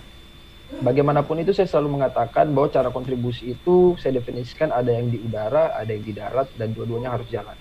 Yang saya maksud dengan di udara ya gerakan-gerakan di media sosial, kalian share info-info baik, kalian share info-info yang relevan, kalian tidak menyebarkan hoax. Nanti ada pertanyaan khusus juga dari panitia seperti tentang hoax. Kalian lakukan itu. Dan di darat ya kalian melakukan kontribusi nyata. Misalnya, maksud saya tidak harus turun benar-benar ke lapangan ya, tapi kalian bisa memberikan donasi. Karena ini adalah sebuah halo, suara saya jelas kan ya, Mas Bayu? Ya, jelas Mas. Oke. Nah, jadi karena ini adalah sebuah pertarungan yang sangat panjang, bagi saya gelombang pengumpulan donasi juga itu harus divariasikan. Karena saya asumsikan sekarang teman-teman yang hadir di grup ini, saya yakin in some level sudah melakukan donasi. Tapi kalau boleh saya kasih tahu sebuah rahasia yang mungkin teman-teman sudah tahu, itu tidak cukup. Dan saya kasih tahu lagi satu rahasia yang teman-teman juga udah tahu, teman-teman masih bisa bantu. Saya yakin teman-teman masih punya spare di dompetnya teman-teman, entah 50.000, 100.000 yang teman-teman tidak akan jatuh miskin mengeluarkan itu untuk membantu kembali teman-teman yang di luar sana. Jadi setelah teman-teman lakukan bantuan secara materi, donasi, teman-teman juga bisa melakukan bantuan di udara dengan menyebarkan info-info donasi yang lain. Next. Nah, ada pertanyaan panitia, bagaimana cara bijak dan pintar lantas membagikan informasi di era pandemi ini? Semua orang bisa salah ya, bahkan sekelas staf khusus Presiden Angki Yudhistia itu sempat menyebarkan hoax tentang bagaimana cara mendeteksi corona. Jadi ini adalah hal yang cukup susah-susah gampang, tapi sederhananya ya teman-teman kalau mendapatkan informasi silahkan di-googling aja. Kalau misalnya ada informasi Pak Jokowi mendadak turun ke masyarakat dan mengatakan kalau kalian mau bebas dari corona follow akun Instagram saya misalnya. Nah teman-teman coba googling, ada nggak kira-kira yang relevan dengan informasi itu kan? Nah, jadi kalau tidak ada ya itu hoax, kalau kayaknya cukup meyakinkan ya mungkin bisa jadi itu betul. Dan juga teman-teman silakan analisa dari tujuan teman-teman membagikan informasi tersebut. Kalau misalnya teman-teman merasa itu memang berfaedah ya dibagikan, kalau memang merasa tidak ada faedahnya ya buat apa dibagikan. Tapi bagi saya, ini saya agak sedikit elaborate dengan paparannya tadi teman-teman sebelumnya mengenai new normal. Saya rasa PR terbesar dari new normal, karena tadi banyak membahas tentang pergerakan, adalah new normal aktivisme, new normal gerakan mahasiswa. Sekarang misalnya tadi Farhan, Fajar, biasanya kan selama ini kalau kita mengawal isu, eskalasinya adalah kita melakukan demonstrasi, kita melakukan aksi massa. Pemerintah kita sudah kirimin rilis, kita sudah jumpa pers di mana-mana, bikin kajian, berlembar-lembar, nggak diwaro. Oke, teman-teman, kita konsolidasi, besok kita demo, kita ke DPR, kita ke istana. Nah, sekarang kan tools-tools ini tidak bisa dipakai. Jadi klimaks ini tidak bisa dipakai. Nah, saya rasa ini PR kita bersama. Bagaimana caranya aktivis-aktivis, gerakan-gerakan mahasiswa, teman-teman di BEM bisa memformulasikan the new normal, melakukan perannya sebagai pressure group terhadap pemerintah. Karena saya yakin itu adalah hal yang sangat esensial dan perlu kita pikirkan bersama. Karena saya yakin ya kita sepakat bahwa kita berduka di pandemi ini, banyak permasalahan, tapi kalau memang pemerintah tidak ada yang ngawasin dalam sektor-sektor yang lain, saya rasa bisa kebablasan. Jangan-jangan semua orang fokus ngurusin corona, ada yang fokus menggunakan momentum ini dengan mengambil keuntungan sebesar-besarnya dari dalam. Dan kalau menurut Lord Acton kan ya absolute power tend to corrupt, dan kita harus senantiasa mencurigai kekuasaan. Seperti itu mungkin. Ya, next. Nah, jadi pertanyaan spesifik di Thor bagi saya yang saya lihat dan saya rasa beda adalah bagaimana cara meningkatkan produktivitas, dan itulah yang dilakukan sebenarnya dari sekarang. Jadi kita harus melihat peningkatan produktivitas atau perubahan situasi karena WFH ini menjadi 3 dimensi, yaitu perubahan waktu, perubahan pola energi, dan perubahan distraksi. Saya paham teman-teman semua di sini kesulitan, menderita karena adanya masa-masa pandemi ini. Tapi kalau saya boleh kasih tahu sebuah rahasia yang teman-teman juga tahu, bahwa teman-teman mengamini, mengiyakan segala bentuk penderitaan yang dirasakan teman-teman karena situasi, tidak akan merubah apapun. Jadi menumpuki kepala teman-teman dengan beban mental, bahwa aduh kok gini, aduh saya pengen ini, itu it's not going to help anyone, especially yourself. Jadi mari kita sama-sama melihat perubahan ini dari 3 faktor ini. Masalah waktu, oke, teman-teman menjadi kesulitan, tapi jangan dinafikan bahwa teman-teman dapat banyak kelebihan waktu sekarang. Teman-teman tidak harus ada waktu transportasi ke kantor atau transportasi ke kampus, let's say. Teman-teman jadi punya energi lebih sebenarnya, karena teman-teman yang tadi tidak usah berduduk-duduk berlama-lama di kelas nungguin dosen, berduduk lama-lama di angkot nungguin bus, tidak harus berlama-lama melakukan hal-hal yang selama ini perlu dilakukan. Tapi nanti ini kita akan elaborate di slide-slide saja. Next. Nah, jadi kalau tentang peningkatan produktivitas, lagi-lagi yang ditanyakan oleh teman-teman di TOR, ada banyak sekali caranya. Teman-teman bisa buka di Instagramnya dari sekarang. Tapi saya dalam kesempatan ini merekomendasikan untuk mencoba yang dinamakan The Pomodoro Technique. Mungkin dari teman-teman sudah banyak yang tahu, atau mungkin saya asumsikan semuanya sudah tahu. Tapi saya secara pribadi merasa bahwa metode ini sangat membantu kita untuk memang meningkatkan produktivitas di era pandemi. Saya jelaskan mungkin bagi yang belum tahu, apa itu The Pomodoro Technique. Pomodoro Technique itu sederhananya, ada 5 step, seperti yang teman-teman lihat ada 5 gambar. Di sini saya ada yang kelupaan. Jadi intinya nanti kalau teman-teman sudah sampai ke step keempat, diulangi lagi ke step pertama. Selama 3 kali, baru lanjut ke step kelima. Sederhananya seperti ini. Teman-teman saat bangun di pagi hari, tentukan tugas-tugas apa yang harus dilakukan. Teman-teman pasang timer di handphone untuk per 25 menit. Jadi misalnya list pertama, nyicil skripsi kan, pasang timer 25 menit, saat timer bunyi, lakukan komitmen terhadap diri sendiri bahwa jangan melakukan apapun sampai timernya bunyi. Karena kalau selama ini pendekatannya teman-teman bilang, saya mau ngerjain A dari jam 8 sampai jam 10. Pasti teman-teman secara konstan itu mengecek waktu, buka HP, ini udah 5, ini kayaknya udah 5 menit, kayaknya udah 10 menit. Buka HP, nggak sadar ada notif, lupa gitu kan. Nah, jadi metode Pomodoro ini teman-teman pasang timer dan bilang sama diri teman-teman sendiri, selama itu belum bunyi, teman-teman jangan berhenti. Nah, teman-teman lakukan, kalau itu sudah selesai 25 menit pertama, teman-teman istirahat 5 menit. Silahkan teman-teman buka HP di 5 menit itu, teman-teman ke WC, teman-teman ngegibah, teman-teman melakukan olahraga yang biasa dilakukan di dalam ruangan tertutup dengan diri sendiri, ya whatsoever lah, terserah. Selama 5 menit, ketika itu sudah selesai, balik lagi ke step pertama. Lihat lagi listnya, apa lagi tugas selanjutnya. Lakukan lagi 25 menit, tag, selesai, istirahat lagi 5 menit. Kalau ini sudah keulang-ulang selama 4 kali, baru teman-teman ambil break panjang, 15 sampai 30. Bagi saya ini adalah metode yang sangat-sangat membantu produktivitas. Karena saya rasa memang selama ini kalau tidak diginiin, sangat banyak waktu-waktu yang ngambang atau enggak. Kita terdorong melakukan hal-hal yang enggak esensial. Padahal kalau waktunya itu dikumpul-kumpulin jadi banyak. Ya ibarat receh-receh yang terbuang, kalau dikumpulin kan banyak juga. Seperti itu. Jadi tips saya pokoknya pada hari ini, banyak sekali metode yang bisa teman-teman terapkan, tapi saya sangat merekomendasikan The Pomodoro Technique. Next. Nah, ini juga panitia bertanya, saya kan kemarin melakukan book charity for COVID, penyalurannya seperti apa? Nah, saya katakan sebenarnya kita berekspektasi, karena masih dalam proses penggalangan, akan kita salurkan dalam bentuk makanan. Kenapa makanan? Ya, karena saya rasa pasti selalu ada pembenaran dan alasan di setiap donasi, dan semuanya bagus. Tapi saya hanya mencoba membantu orang-orang terdekat saya, dan mereka butuh makan ya, jadi sepertinya akan kita bantu dalam bentuk makanan. Tidak ada alasan yang sangat filosofis atau sophisticated atau seperti apapun.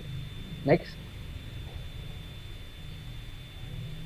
Nah, ini saya lihat ada di semua pertanyaan pembicara ya, tentang teori konspirasi ya. Bagaimana saya menanggapi teori konspirasi? Apa yang harus dilakukan? Ini ada di TOR ya, makanya saya jawab. Jujur, secara pribadi, saya ini dari SMA adalah orang yang sangat senang dengan teori konspirasi. Saya senang sekali. Dari SMA belajar tentang Illuminati, tentang kapan Dajjal datang, atau siapakah the next Mesiah yang akan menyelamatkan umat manusia, begitu kan. Saya senang sekali membaca itu. Tapi satu hal yang saya ketahui seperti ini teman-teman.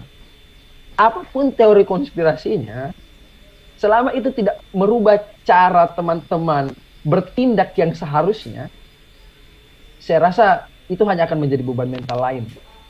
Jadi let's say misalnya begini. Teman-teman berbelanja, gitu kan? Tiba-tiba ada teori konspirasi yang mengatakan sebenarnya uang itu adalah alat yang memang dibentuk untuk menipu daya manusia agar terjebak dalam invasi apa lain-lain. Pertanyaannya sangat sederhana. Ya apakah lantas itu hal itu akan menghentikan teman-teman bertransaksi? Saya rasa kalau yang jawabannya tidak ya it's okay, good to know, tapi jangan terlalu dianggap serius atau dijadikan beban mental. Misalnya contoh lain seperti sekarang nih. Oke, saya tidak dalam posisi menghakimi teori konspirasi betul atau seperti apa.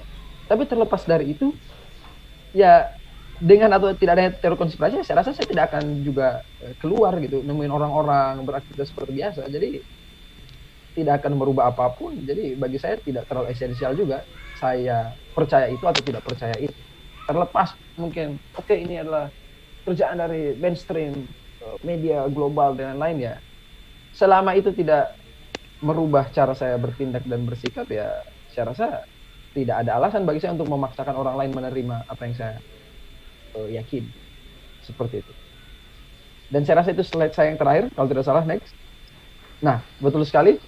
Jadi saya rasa tanpa berpanjang lebar, semoga saya menyampaikan poin yang ingin saya sampaikan serigit mungkin, dan kalau memang ada yang ingin ditanyakan, saya rasa bisa kita diskusikan. Bila itu hidayah, wassalamualaikum warahmatullahi wabarakatuh. Waalaikumsalam warahmatullahi wabarakatuh. Terima kasih banyak Mas Aidil atas penyampaian materinya. Ya. Sangat membuat saya menambah wawasan lagi terkait produktivitas di rumah. Ya. Kita ketahui bahwa anak muda seperti saya pribadi sering sekali rebahan karena kuliah melalui online dan lain-lain. Oke, saya ingin berpindah sedikit kepada Mas Agung Firmansyah, ya, selaku ketua yayasan. Apakah Mas Agung ada di tempat? Baik.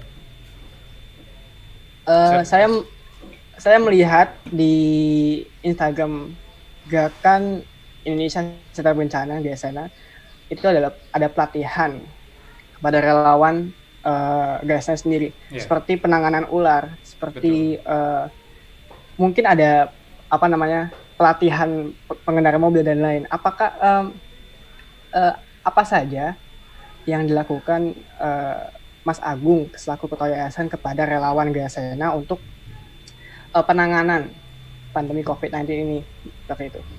Ya, ini masih rintisan ya. Artinya kegiatan-kegiatan pelatihan itu kami lakukan secara bertahap. Mulai dari pelatihan-pelatihan basic, kemudian intermediate sampai expert, tentunya akan dijalankan secara simultan nantinya gitu. Ketika pandemi ini sudah mereda. Tapi sepanjang pandemi ini masih berlangsung, ya hal-hal yang bisa kami lakukan, pelatihan-pelatihan terhadap untuk relawan yang bisa kami lakukan, ya disegerakan kami lakukan gitu.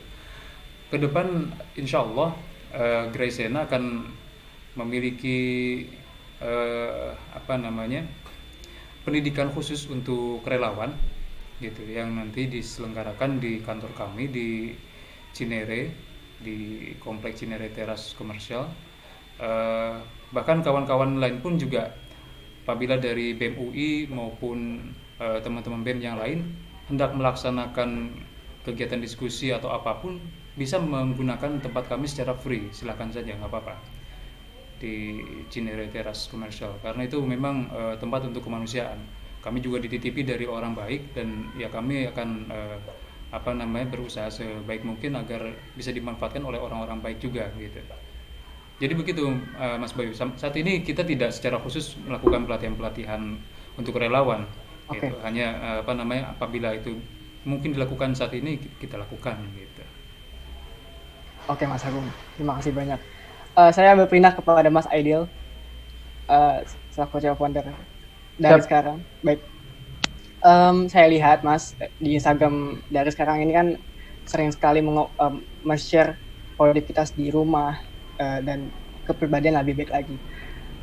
Dan yang kita ketahui pada pandemi COVID-19 di Indonesia, pada masyarakat ini banyak yang mengalami stres atau mengalami kepanikan pada pandemi COVID-19 ini. Bagaimana cara kita mengurangi stres atau mengurangi kepanikan atau kekhawatiran pada pandemi COVID-19 ini menurut Mas Aidil sendiri? Baik. Ya, baik. Terima kasih banyak sebelumnya. Izinkan tadi saya ingin menanggapi juga ada statementnya Mas tentang rebahan ya. Memang di situasi seperti ini kasur yang berada di samping laptop teman-teman itu terkadang jauh lebih seksi dari Nikita Mirzani ya. Yang selalu menggoda dan memanggil kita untuk meniduri, begitu kan? Tapi terlepas dari itu, saya rasa itu memang challenge ya. Ada trade off dari kegiatan kita beraktivitas di rumah ini. Kalau pertanyaannya bagaimana kita mengatur stres, saya tidak tahu apakah ini dalam artian secara publik gitu ya, bagaimana kita meredam stres masyarakat. Karena kalau itu yang menjadi pertanyaannya, saya rasa bukan kapasitas saya. Tapi saya rasa yang kita bisa lakukan untuk individu kita masing-masing ada di sini adalah ya kembali lagi dengan memahami bahwa ada hal-hal di dunia ini yang bisa kita lakukan dan itu dalam kendali kita, dan ada hal-hal yang berada di luar pengaruh kita gitu. Kalau memang hal-hal yang di luar pengaruh tadi itu tidak bisa kita lakukan apapun terhadapnya, ya memikirkannya 1000 kali pun tidak akan merubah kenyataan atau fakta itu. Jadi mungkin hanya perlu kita sama-sama mengingat itu. Jadi misalnya, teman-teman silahkan tanyakan ke diri teman-teman sendiri, apakah teman-teman punya masalah atau tidak. Kalau jawabannya punya masalah, masalahnya itu ada dalam kendali teman-teman atau tidak. Kalau jawabannya tidak, ya nggak usah dipikirin. Kalau jawabannya ada dalam kendali teman-teman, ya silakan teman-teman pikir lagi apa yang bisa dilakukan untuk mengatasi permasalahan itu. Kalau misalnya contoh semacam kayak konteks, karena di sini ada ketua BEM juga dan tadi membahas gerakan misalnya. Contoh mahasiswa demo itu selalu ada orang yang bilang wah dibayar tuh, dan ini ada yang mengondisikan, wah itu pesanan senior kan. Ya lantas kalau aktivis mahasiswa kepikiran itu atau saling mencurigai akan hal itu, ya ujung-ujungnya kan nggak demo-demo juga kan? Iya betul. Jadi message-nya ya orang di luar sana bisa ngomong apapun, bisa berbicara apapun, tapi kan tetap yang tahu nawa itu dan tindakannya kita. Jadi bagi saya apa-apa yang terjadi atau yang kita dengarkan dari orang lain ya it's okay sebagai opinion, kita bisa hargai, tapi jangan sampai merubah apa yang betul-betul kita lakukan. Makanya kalau mau nggak stres juga harus dilihat bahwa penyebabnya apa. Kalau misalnya masalah quarter life crisis misalnya, atau teman-teman merasa aduh saya kok nggak produktif banget gitu, ya saya yakin teman-teman sudah tahu betul apa yang harus dilakukan teman-teman supaya jadi lebih produktif. Teman-teman sudah tahu, tapi itu kayak tertahan di ujung sini gitu. Kayak teman-teman tahu nggak harus nonton series itu gitu. Teman-teman tahu nggak harus buka, saat teman-teman buka medsos dan kayak merasa berdosa, aduh anjir kok gue buka IG terus ya. Teman-teman kan tahu jawabannya sederhana banget ya, berhenti gitu. Tapi kan ya itu tinggal willpower-nya teman-teman aja. Jadi kalau masalah produktivitas, teman-teman bisa follow dari sekarang. Kalau teman-teman stres karena cinta, teman-teman bisa follow akun @club_anti-bucin. Saya tulis di kolom komentar agar tidak bucin. Mungkin klub anti bucin, oke mas. Ya betul. Terima kasih Mas Aidil. Ya. Jadi mungkin saya ingin mengambil statement dari beberapa pembicara terkait Ketua BEM, Mas Aidil sendiri, dan Mas Agung. Statement saya adalah untuk kaum muda, peran anak muda untuk pandemi COVID-19 di Indonesia adalah sebagai agent of change atau membangun kesadaran yang diperuntukkan pada masyarakat awam atau agen perubahan lah yang kita sebut. Yang kedua ada social control, aksi yang dilakukan mahasiswa yang tidak anarkis dan memiliki kajian yang disebutkan oleh Mas Fajar sendiri, punya beberapa kajian untuk yang didiskusikan pada mahasiswa di UI. Lalu ada yang terakhir, ada moral force atau pemberi teladan bagi lingkungan sekitar, atau kita sebut influencer. Nah, mungkin sebagai anak muda kita bisa mengedukasi ke lingkungan terdekat dulu seperti teman, sahabat, keluarga, bagaimana cara menanggapi COVID-19 di lingkungan kita seperti itu. Baik. Lalu ada statement saya terkait menyikapi informasi terkait beredar yang di media sosial, yaitu WCT atau saya sebut waspada, cermati, dan teliti. Ketiga unsur ini harus kita bangun sebagai anak muda, karena pentingnya anak muda ini kan kita sering gunakan Instagram pada aktivitas sehari-hari, bahwa Instagram ini tidak jauh-jauh dari anak muda, atau WA, Facebook, dan lain-lain. Maka dari itu kita harus benar-benar waspada, cermati, dan teliti informasi yang beredar. Dari saya, moderator, cukup. Teman-teman yang ingin bertanya kepada narasumber mungkin bisa di lain sesi, nanti akan saya bantu untuk koneksikan kepada narasumber. Dan terima kasih banyak untuk Mas Aidil selaku self founder dari sekarang, untuk Mas Farhan Presiden Mahasiswa UB 2020, Mas Fajar Adi Nugroho Ketua BEM UI 2020, dan Mas Agung Firmansyah selaku Ketua Yayasan Gesena. Terima kasih banyak atas ketersediaannya menjadi pembicara pada webinar pada sore hari ini. Mungkin kita sebelum tutup webinar ini, mungkin saya ingin mengulas 3 kata dari para narasumber untuk Indonesia. Dipersilakan untuk Mas Fajar terlebih dahulu. 3 kata untuk Indonesia, Mas. Baik. 3 kata untuk Indonesia ya.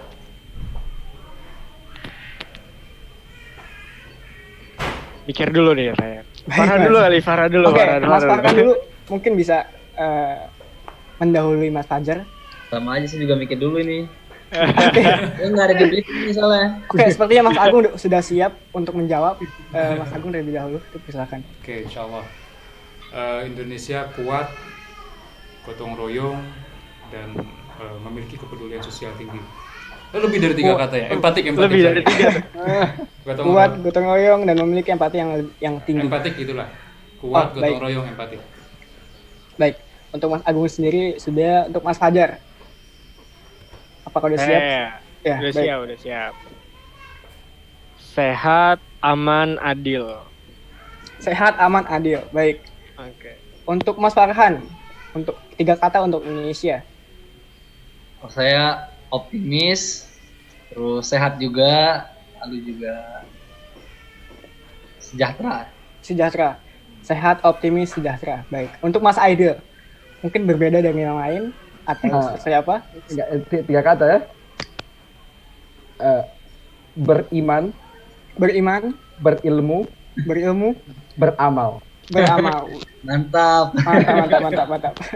Beriman, berilmu, beramal. Oke. Betul. Mungkin dari sesi terakhir ini kita foto bersama. Teman-teman bisa membuka kameranya untuk kita foto bersama dan publikasi terhadap webinar pada sore hari ini. Terima kasih. Wah, keren tuh. Sticky note-nya Mas Fajar, Mayday, asik. Dipersilakan untuk teman-teman yang mungkin bisa untuk open kamera, dipersilakan.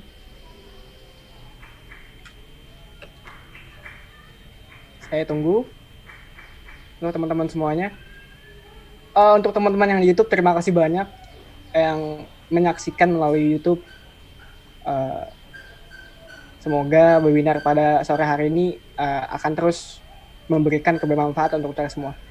Baik, apakah sudah semua untuk membuka kamera para peserta? Membuka puasa yang belum. Iya. Tinggal 1 jam lagi, Mas. Iya.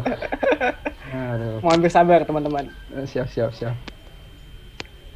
Oke, untuk host Mas Diki bisa. Sudah siap ya? Udah. Oke. Ambil pose yang paling ganteng, paling cantik. Oke, sudah siap? 1, 2, 3. Mungkin dengan gaya bebas, Mas Diki. Oke, sebentar ya. Dikopas dulu ke pen, Mas. Iya, makanya itu. Oke, kayak bebas. Oke, 1, 2, 3.